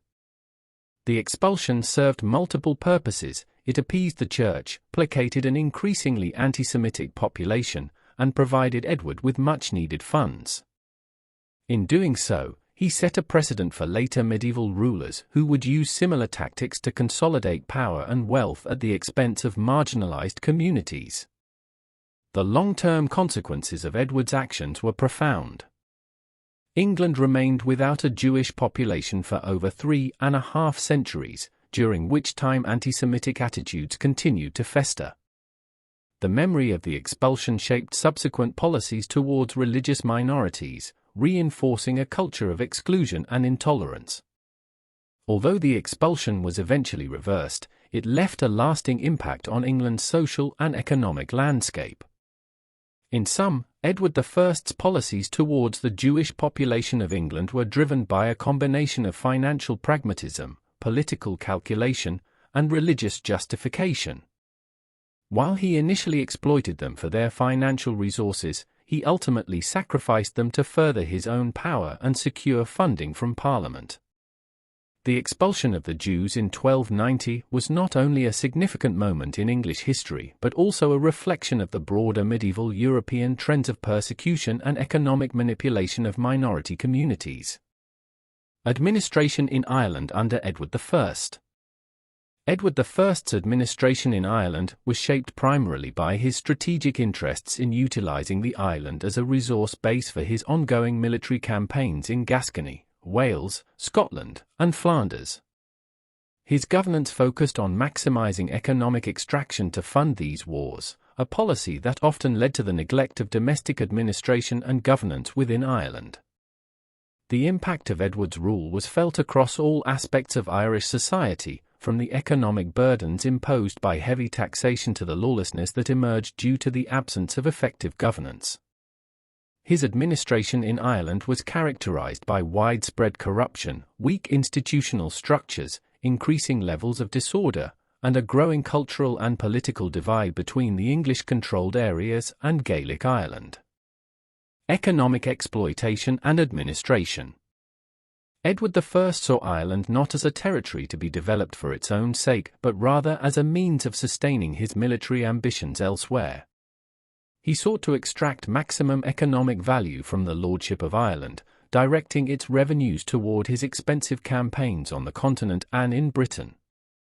Heavy taxation, forced levies, and purveyance, the forced purchase of goods and services for the Crown's use, drained the local economy. These measures placed a significant burden on both the Anglo-Irish settlers and the Gaelic population, many of whom were already struggling under existing feudal dues and obligations. Despite his aspirations for greater administrative efficiency, Edward's governance in Ireland suffered from severe corruption and mismanagement. His officials often acted with impunity, enriching themselves at the expense of the local population.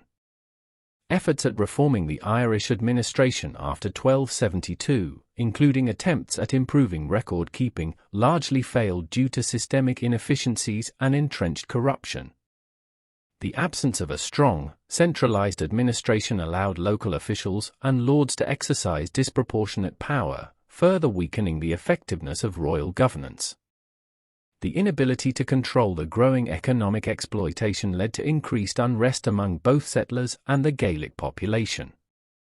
Furthermore, the diversion of wealth from Ireland left many areas in financial distress.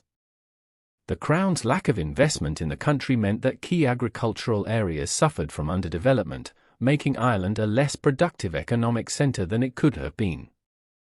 This stagnation resulted in deteriorating living standards for the population, particularly among the peasantry, who bore the brunt of these exploitative policies. The deterioration of law and order. The lack of strong central authority in Ireland during Edward I's reign led to a significant increase in disturbances and lawlessness. Without effective oversight, factional disputes among the Anglo-Irish magnates intensified, leading to widespread instability. A major factor contributing to this disorder was the introduction of indentured military service among Irish magnates around 1290. This system allowed lords to maintain private armies, which they used to assert dominance over rivals, settle personal disputes, and resist royal authority when it suited them. The growing power of these private armies further eroded the Crown's control over Ireland and contributed to the breakdown of law and order. The weakening of law enforcement mechanisms was exacerbated by the funneling of Irish revenues toward Edward's wars. Essential infrastructure, including castles, bridges, and roads, fell into disrepair as funds that might have been used for maintenance were instead directed toward military campaigns in Wales and Scotland. The withdrawal of troops from Ireland to serve in these foreign conflicts further reduced the Crown's ability to maintain order, leaving large swathes of the countryside effectively ungoverned.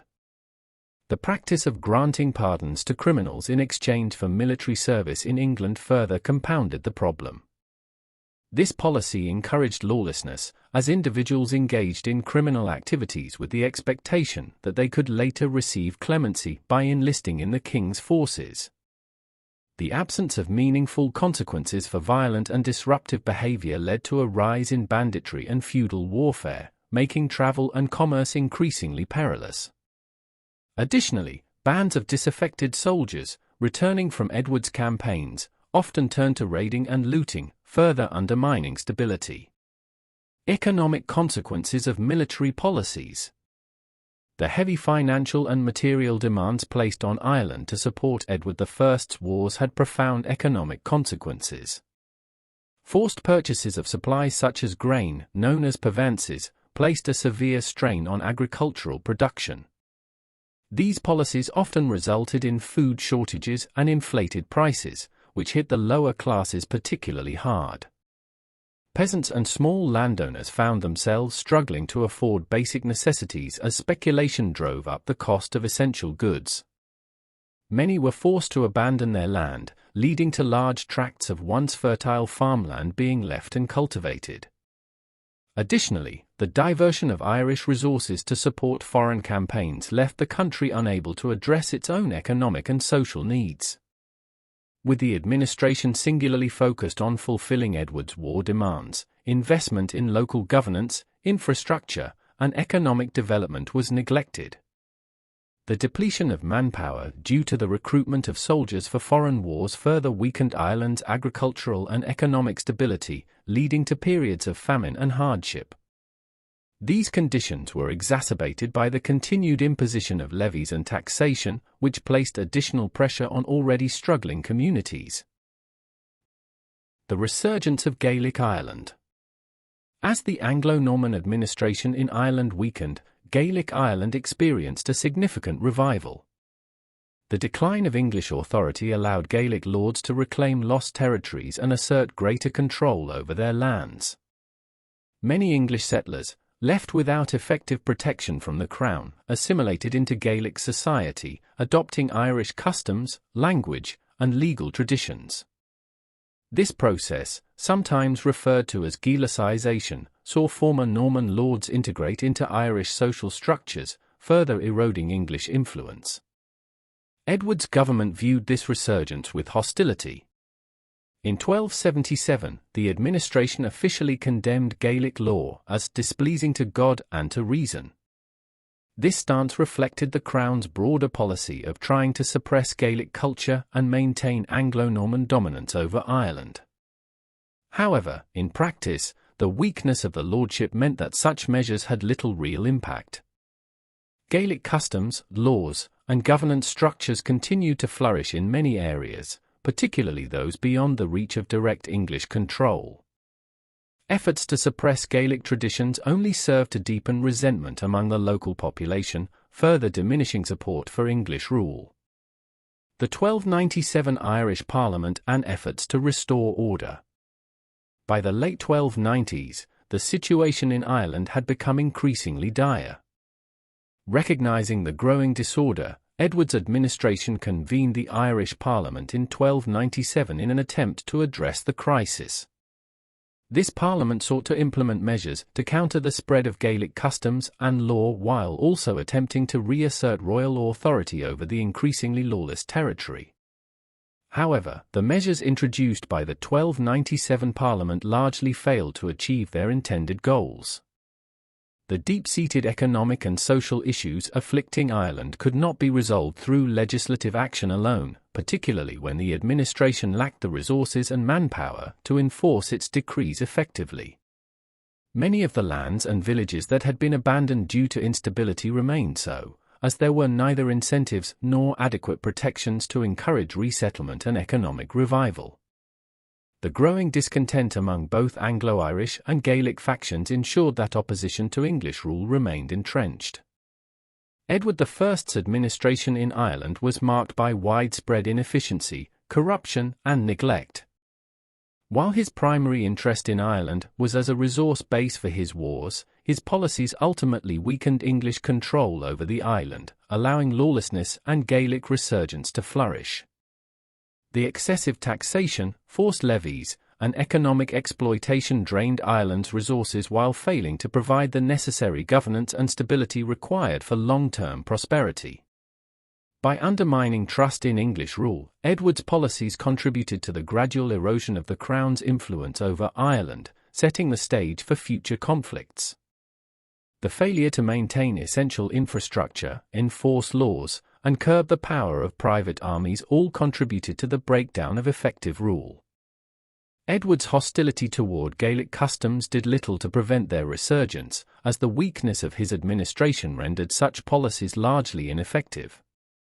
As a result, Ireland remained in a state of crisis, with widespread instability defining much of Edward I's rule and paving the way for further conflicts in the centuries to come. Thanks for listening.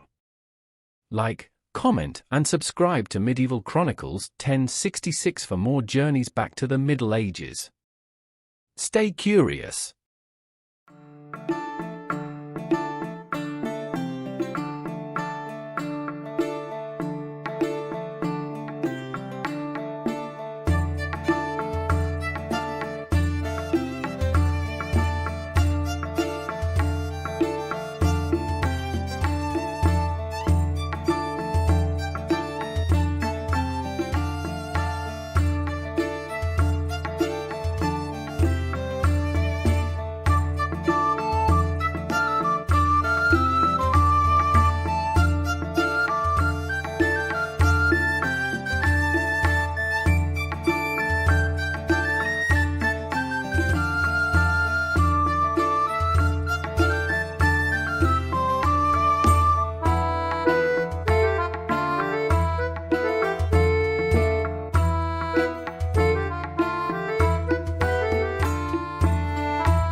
Later reign, 1297 to 1307, constitutional crisis.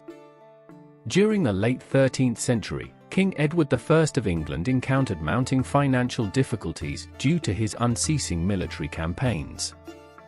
These conflicts placed an enormous economic burden on his subjects, who struggled under the weight of escalating taxes. Before 1294, Edward had imposed only 3 lay subsidies, but between 1294 and 1297, he introduced 4 additional taxes, generating a sum exceeding £200,000. In addition to direct taxation, Edward's government relied on prizes, the compulsory seizure of commodities like wool and hides. Among the most detested levies was an additional duty on wool, infamously known as the maltoled, or unjustly taken, which further inflamed popular resentment. The king's relentless financial demands gradually provoked a strong wave of political resistance, setting the stage for one of the most turbulent periods of his reign. Clerical resistance and the papal bulls. Initially, opposition to Edward's fiscal policies emerged not from the lay population, but from the clergy. In 1294, Edward demanded that the church contribute half of its revenues to the crown. This unprecedented requisition met resistance, yet Edward swiftly responded by threatening rebellious clergy with outlawry. Faced with little alternative, they ultimately conceded to his demands. At this juncture, Robert Winchelsea, who had been appointed Archbishop of Canterbury, was in Italy awaiting papal consecration. Upon returning to England in January 1295, he found himself compelled to approve another significant grant to the king later that year. However, the situation changed dramatically in 1296 when Pope Boniface VIII issued the papal bull Clericis Laicos, a decree forbidding clergy from paying taxes to secular rulers without papal authorization. English clergymen, invoking this directive, refused Edward's demands. The king retaliated by declaring them outlaws, stripping them of royal protection. This placed Winchelsea in an acute dilemma. He had to choose between loyalty to the Pope or submission to the English crown. He opted for a compromise, allowing each clergyman to decide individually whether to comply. The crisis was alleviated toward the end of 1296 when Boniface issued a new bull, Etsi de Statu, which permitted clerical taxation in cases of urgent necessity. This granted Edward a means to continue extracting revenue from the clergy despite earlier opposition. The growing resistance of the nobility. Opposition from the lay nobility took longer to materialize, but when it did, it proved equally formidable. The most contentious issue centered on Edward's authority to summon military service and his unilateral taxation practices. In February 1297, at the Salisbury Parliament, Roger Bigod, the 5th Earl of Norfolk, boldly challenged the king's demand for military service. He insisted that his obligations extended only to fighting alongside the king, and he refused to accept orders to serve abroad in Edward's absence. Specifically, he contended that if Edward intended to lead a campaign in Flanders, he could not simultaneously command his subjects to fight in Gascony. By mid-1297, Bigod had allied with Humphrey de Bohun, the 3rd Earl of Hereford and Constable of England. Together, they composed a formal list of grievances known as the Remonstrances, voicing their strong opposition to the king's excessive taxation and military conscription policies. Their resistance emboldened others, leading to a broader noble opposition to Edward's increasingly autocratic rule. Confrontation and compromise.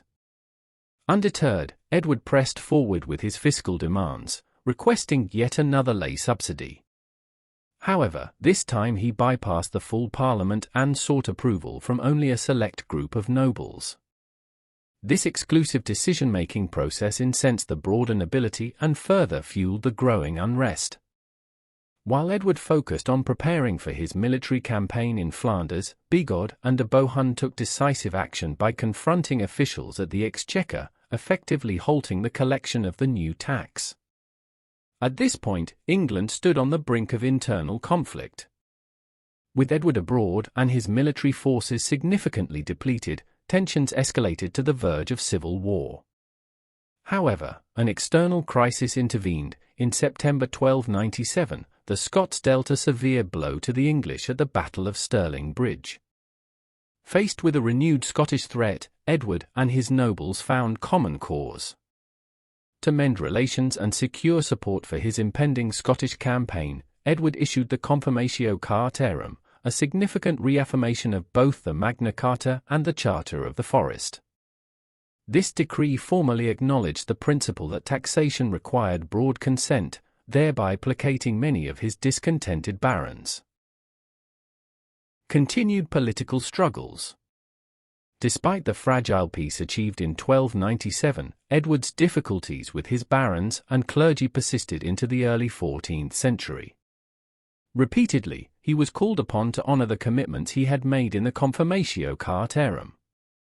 Of particular concern was his promise to uphold the Charter of the Forest, a document designed to limit royal encroachment on vast tracts of common land. In 1301, Parliament pressured Edward to conduct a comprehensive review of the royal forests, compelling the king to make further concessions. However, in 1305, he successfully obtained a papal bull that released him from these promises, once again demonstrating his reluctance to relinquish control over key resources. The decline of opposition. Ultimately, it was not concessions but a shift in key political figures that weakened resistance to Edward's rule. The movement against him lost momentum following the deaths of influential figures. Humphrey de Bohun passed away in 1298 after returning from Scotland, removing one of the primary leaders of the noble opposition. In 1302, Roger Bigod reached a personal accord with Edward, securing his financial future by agreeing to make the king his heir in exchange for an annual grant. This effectively neutralized his opposition. With these figures pacified or gone, resistance to Edward's fiscal and military policies significantly diminished. Edward also exacted retribution on Archbishop Winchelsea, who had remained steadfast in opposing clerical taxation. When Clement V was elected pope in 1305, he proved more amenable to Edward's influence.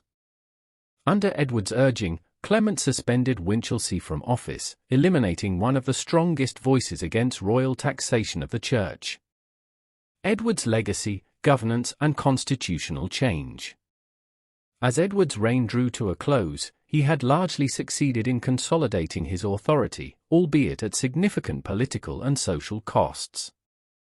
His relentless pursuit of taxation and his demands for military service had deeply strained relations between the monarchy and both the clergy and the nobility. Though he managed to secure short-term compliance through calculated concessions and strategic political maneuvering, the grievances of his opponents remained unresolved. The conflicts that defined his later reign foreshadowed the continuing struggle between the English monarchy and Parliament over taxation and governance. Edward's financial policies and his resistance to noble and clerical opposition laid the groundwork for constitutional changes in England. His methods of revenue extraction, his suppression of dissent, and his political compromises all contributed to an evolving legal framework that gradually defined the rights of both monarchs and subjects. Though Edward successfully reasserted royal authority, his reign left behind a legacy of unresolved tensions that would resurface in subsequent generations. His efforts to finance his military ambitions and enforce his authority set a precedent for future English rulers. By the time of his death in 1307, England had experienced a decade of constitutional crises that helped shape the nation's political landscape for centuries to come. Return to Scotland, resistance, conquest, and rebellion.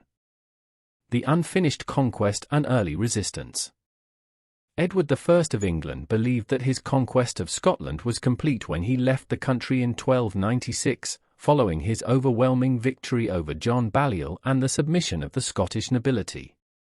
However, this assumption proved to be premature, as discontent and defiance quickly began to resurface across Scotland. Andrew de Murray in the north and William Wallace in the south spearheaded a growing resistance movement, rallying forces against the English occupation. These leaders were determined to reclaim Scottish independence, and their efforts led to one of the most famous confrontations in medieval Scottish history. On September 11, 1297, the Scottish forces, led by Wallace and Murray, achieved a stunning victory at the Battle of Stirling Bridge.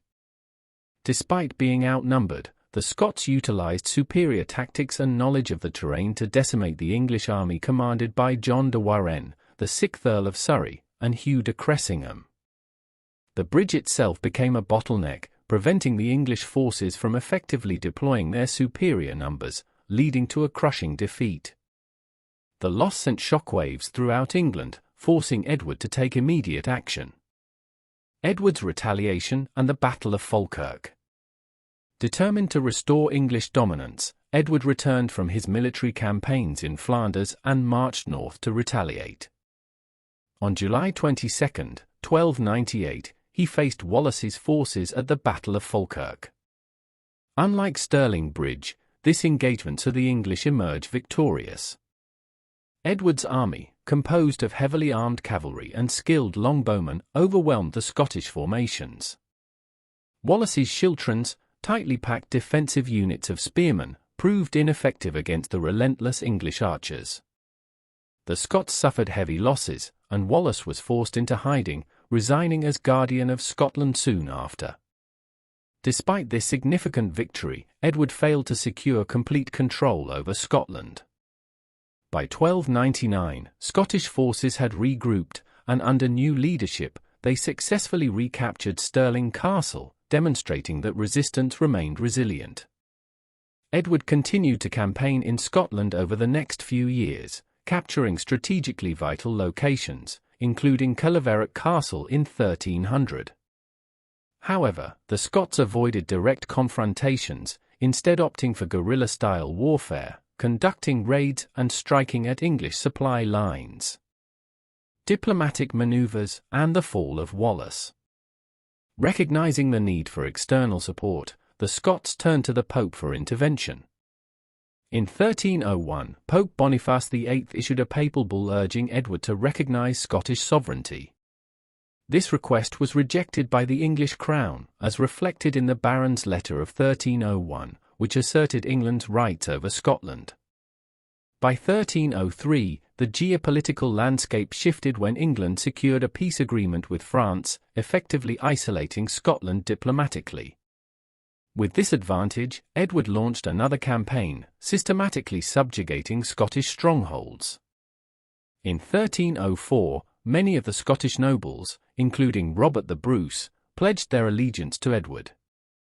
The final blow to the Wallace-led resistance came in 1305 when he was betrayed by a fellow Scot, Sir John de Menteith. Captured and transported to London, Wallace was charged with treason and subjected to a brutal execution. His public death was meant as a warning to other rebels, but instead, it cemented his status as a national martyr.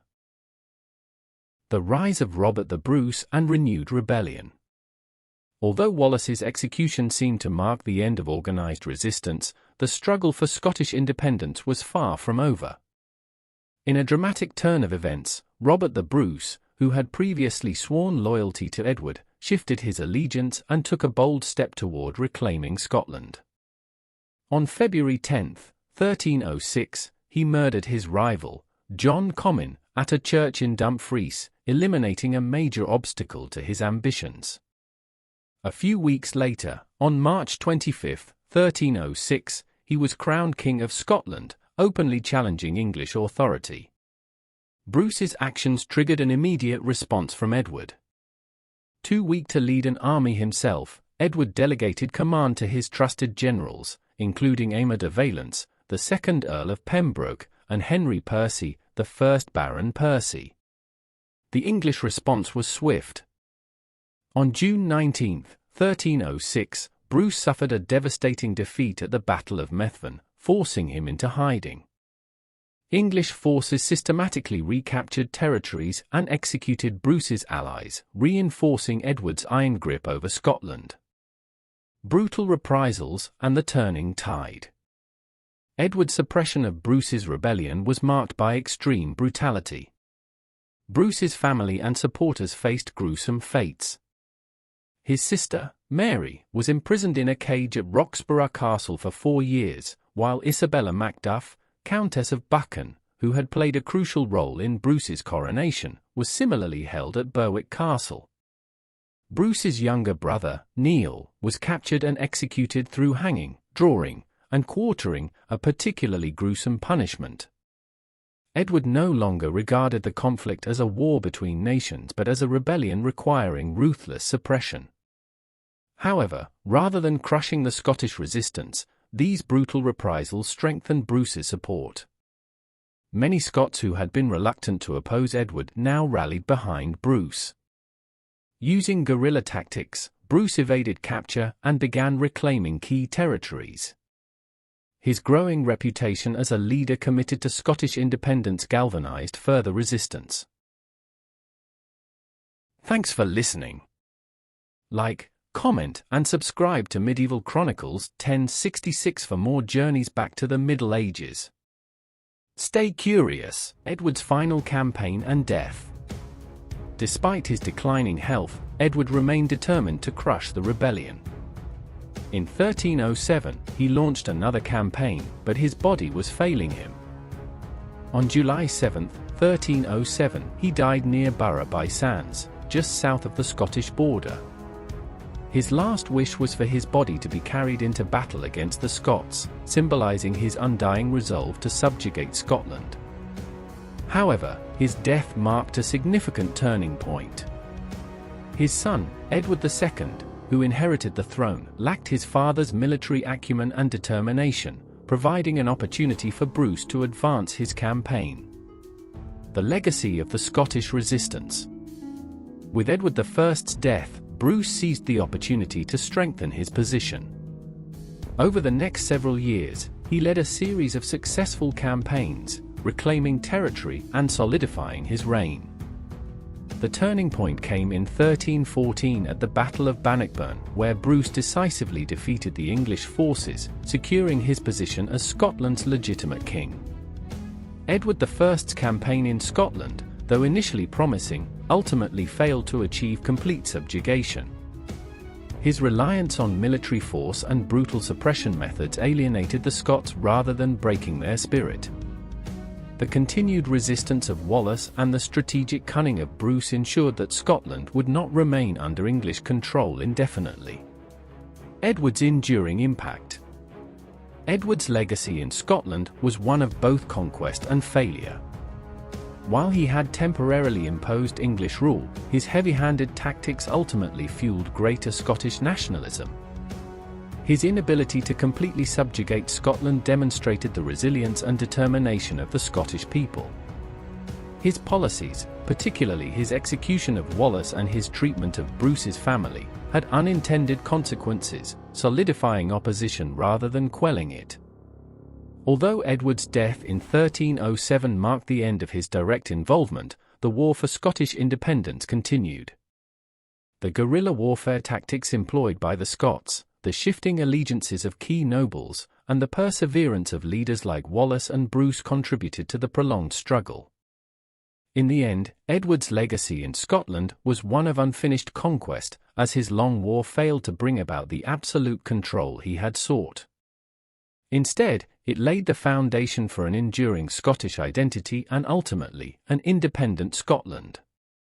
Death and burial of Edward I. The final campaign and failing health. By the beginning of 1307, Edward I was an aging and ailing ruler, yet he remained determined to continue his military campaigns against Scotland. Despite his declining health, he prepared to advance against the persistent resistance led by Robert the Bruce.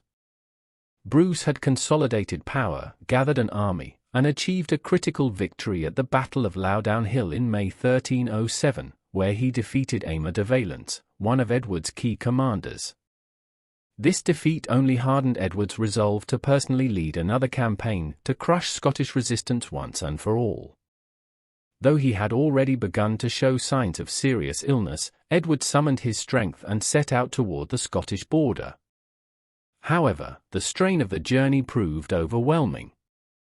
While traveling north, he succumbed to dysentery, a common affliction that had plagued medieval armies. His condition worsened rapidly, and by the time he reached Borough by Sands on July 6, 1307, he was gravely ill. The following morning, as his attendants attempted to lift him to help him eat, the formidable king who had waged decades of war died in their arms. His passing marked the end of an era of military conquest and monarchical authority unmatched in England's medieval history. Edward's deathbed wishes and succession. Various accounts emerged about Edward's final moments and his last wishes. One widely cited legend claims that he requested that his heart be taken to the Holy Land, leading an army on yet another crusade against the infidels. Another version suggests he wished for his bones to be carried north with English armies so he could still be present in spirit for future battles against the Scots. While these accounts are speculative, a more credible version is found in contemporary records. Edward, in his final hours, gathered his closest advisors and entrusted them with the care of his son and heir, Edward II. Edward I's primary concern in his last moments was the stability of his kingdom. He reportedly issued a final order ensuring that Piers Gaveston, a controversial noble he had exiled earlier that year, should not be allowed to return to England. Edward I feared that Gaveston's influence would undermine his son's rule. However, his son, Edward II, quickly disregarded this order upon his ascension, recalling Gaveston from exile almost immediately. This act of defiance foreshadowed the turbulent reign that would follow, characterized by favoritism, political strife, and eventual rebellion. The journey south and state funeral. Edward I's body was carefully transported south, passing through various religious sites where he was honored with prayers and ceremonies. His remains were placed in state at Waltham Abbey, a prestigious and sacred location. Despite his legendary status as a warrior king, records of his funeral remain sparse. The total expenditure for the ceremony amounted to approximately £473, a substantial sum for the period, but modest for a monarch of his stature. It remains unclear whether the restrained nature of the ceremony was due to financial limitations or a deliberate reflection of Edward's practical and militaristic personality. Edward was eventually interred at Westminster Abbey on October 27, 1307. His tomb was surprisingly unadorned, constructed from Purbeck marble and lacking the elaborate effigy typically seen on royal burials. Historians debate the reasoning behind this simplicity. Some suggest it was a reflection of his pragmatic character, while others speculate that England's drained resources, due to decades of war, played a role in the austere design. Tomb investigations and physical stature. Centuries later, in 1774, the Society of Antiquaries of London opened Edward's tomb for study. Inside, they discovered that his body had been remarkably well preserved after nearly 470 years. One of the most intriguing findings from the examination was confirmation of Edward's height. The king had been famously tall, earning him the moniker Longshanks. His skeletal remains confirmed that he stood around 6 feet 2 inches, an exceptional height for the medieval period. The inscription and hammer of the Scots.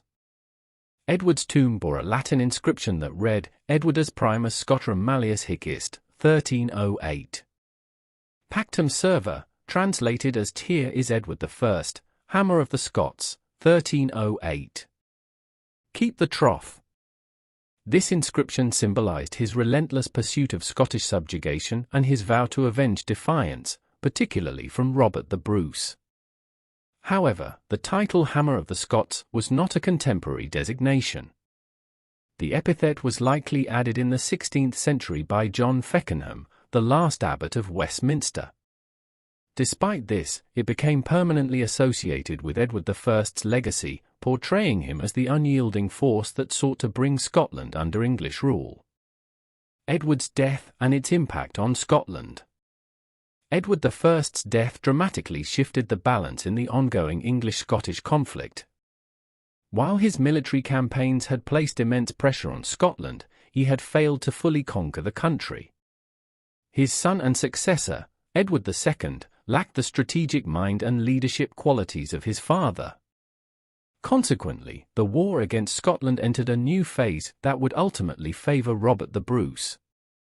Freed from Edward I's unrelenting military campaigns, Bruce seized the opportunity to solidify his rule. He reorganised Scottish forces, reclaimed lands, and launched a series of successful campaigns that culminated in a defining moment, the Battle of Bannockburn in 1314. The overwhelming Scottish victory ensured Bruce's status as the rightful ruler of Scotland and secured the country's independence for the foreseeable future. This major event underscored the ultimate failure of Edward I's long-term goal to subjugate Scotland under English rule. Edward's legacy: warrior, reformer, and conqueror. Edward I is remembered not only for his military conquests, but also for his significant contributions to England's legal and administrative systems. His reign saw the introduction of key legal reforms that shaped English common law, many of which had lasting influences on governance and legal traditions. However, his campaigns in Wales and Scotland, as well as his participation in European conflicts, defined much of his legacy. His war efforts against Scotland remain one of the most discussed aspects of his rule. While his victories demonstrated his formidable strategic acumen, his brutal policies and harsh treatment of Scottish leaders only strengthened resistance rather than securing submission. The execution of William Wallace and the aggressive crackdowns against Robert the Bruce's supporters fueled the very defiance that Edward sought to eliminate. His death came at a time when his conquests remained incomplete, and his son's inability to maintain his military legacy only accelerated England's loss of control over Scotland. Conclusion: the end of a monarch, the continuation of conflict. Edward I's death in 1307 marked the end of an era of military dominance, but his ambitions lived on in the policies he had set in motion. Though his efforts to fully conquer Scotland failed, his legacy as a warrior king remains one of the most enduring in British history. His title as the Hammer of the Scots, whether contemporary or not, symbolizes the relentless nature of his campaigns, his determination to expand English power, and his belief in an unshakable monarchy. Ultimately, his passing allowed Scotland the breathing room it needed to fight for and secure its independence. Edward's death was not just the conclusion of a powerful reign, it was the turning point that allowed the Scots, under Bruce's leadership, to achieve a decisive victory against English rule. His tomb at Westminster Abbey remains a solemn tribute to a monarch whose influence on British history endures to this day.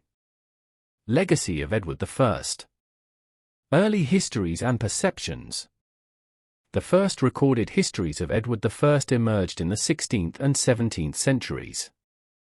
These accounts primarily relied on chronicles of the time rather than official records, offering general assessments of Edward's reign. Chroniclers frequently praised his accomplishments, depicting him as a powerful and authoritative ruler who strengthened the English crown. In the 17th century, legal scholar Sir Edward Coke described Edward as the English Justinian, likening him to the Byzantine Emperor Justinian I, who was renowned for his legal reforms. This comparison underscored Edward's contributions to English law and governance. As historical analysis evolved, scholars began to scrutinize Edward's reign in relation to the changing role of Parliament and the monarchy, drawing parallels to the political struggles of their own time. 18th and 19th century evaluations. By the 18th century, historians increasingly viewed Edward I as a skilled yet ruthless monarch. He was portrayed as a leader shaped by the demands of his era, someone who acted decisively when necessary. William Stubbs, a highly influential Victorian historian, argued that Edward played a crucial role in shaping English governance, particularly in advancing legal institutions and parliamentary practices. According to Stubbs, Edward's leadership set the foundation for England's later constitutional monarchy. Stubbs' student, Thomas Tout, initially supported this perspective but later revised his opinion after extensive research into Edward's court and household. Tout came to believe that Edward was a pragmatic ruler who used Parliament strategically, employing it as a tool to curb the power of the nobility while bolstering his own authority. 20th and 21st century perspectives.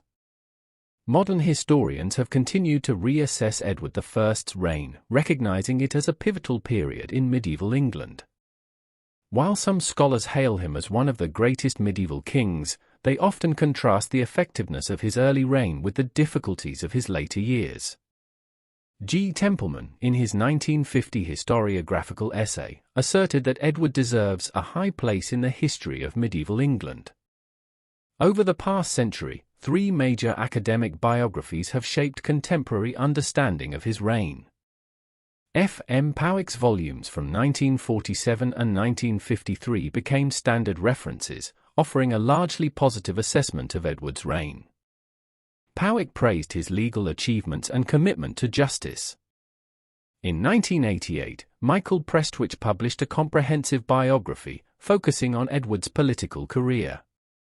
While still portraying him favorably, Prestwich acknowledged the king's policy failures and their long-term consequences.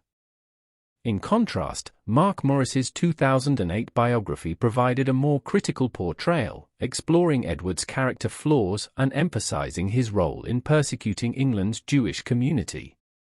Morris's work highlighted the darker aspects of Edward's rule, including policies that modern scholars condemn as deeply discriminatory. Debates on Edward's kingship. Scholars have long debated Edward I's leadership, questioning whether his reign was characterized by collaboration or oppression. Michael Prestwich attempted to evaluate him by the standards of his time, acknowledging his strengths while critiquing his political insensitivity. Fred Kazel concurred, arguing that Edward lacked diplomatic subtlety and often relied on sheer force to achieve his objectives. Prestwich ultimately concluded that Edward was a formidable king, whose reign was both significant and deeply complex. G.W.S. Barrow took a different stance, arguing that Edward fell short of the moral standards of his time. He described Edward as a leader driven by personal ambition, frequently displaying a vindictive nature.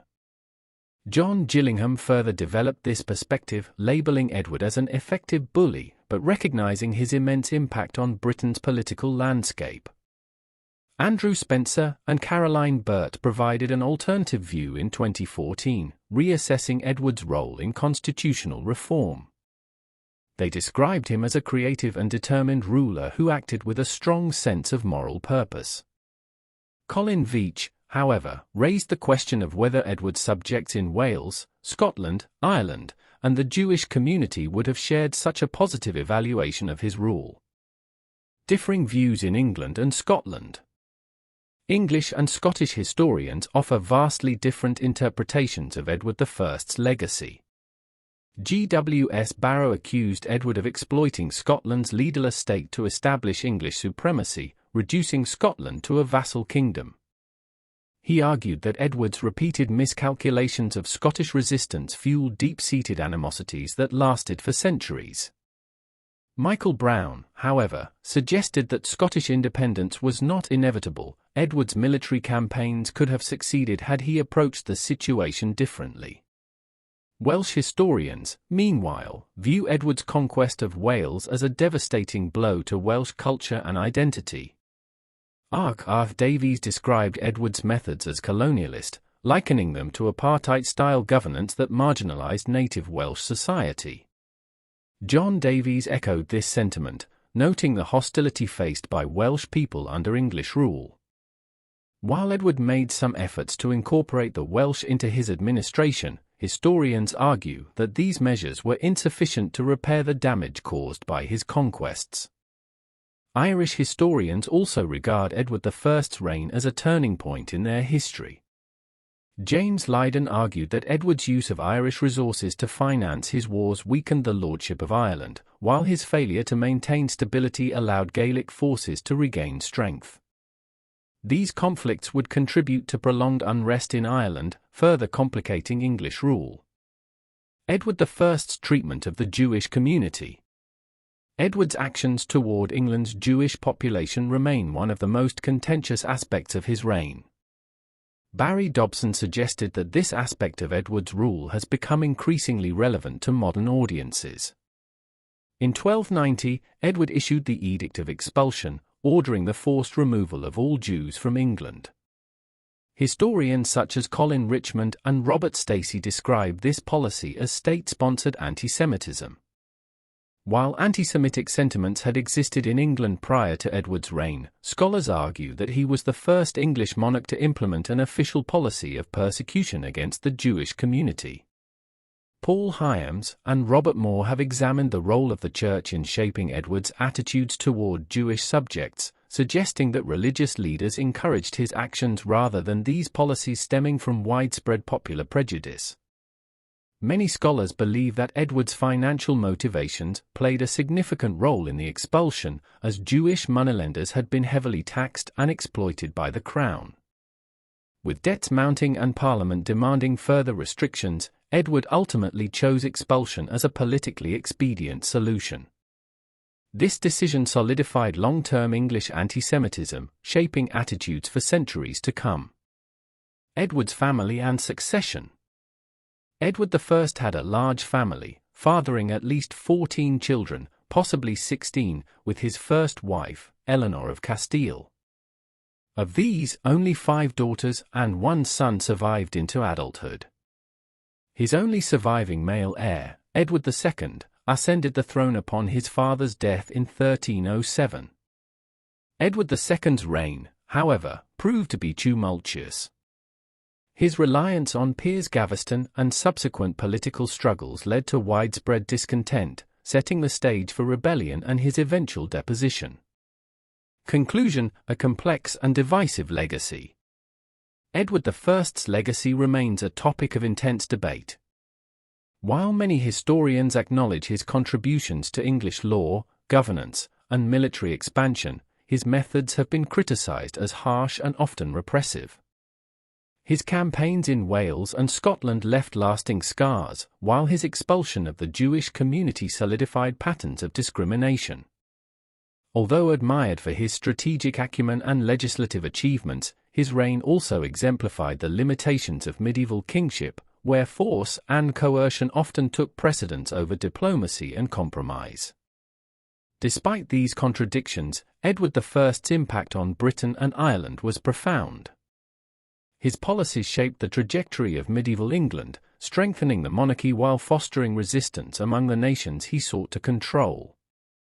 Whether viewed as a visionary leader or a ruthless conqueror, Edward I's reign remains one of the most defining periods in English medieval history. Thanks for listening. Like, comment, and subscribe to Medieval Chronicles 1066 for more journeys back to the Middle Ages. Stay curious.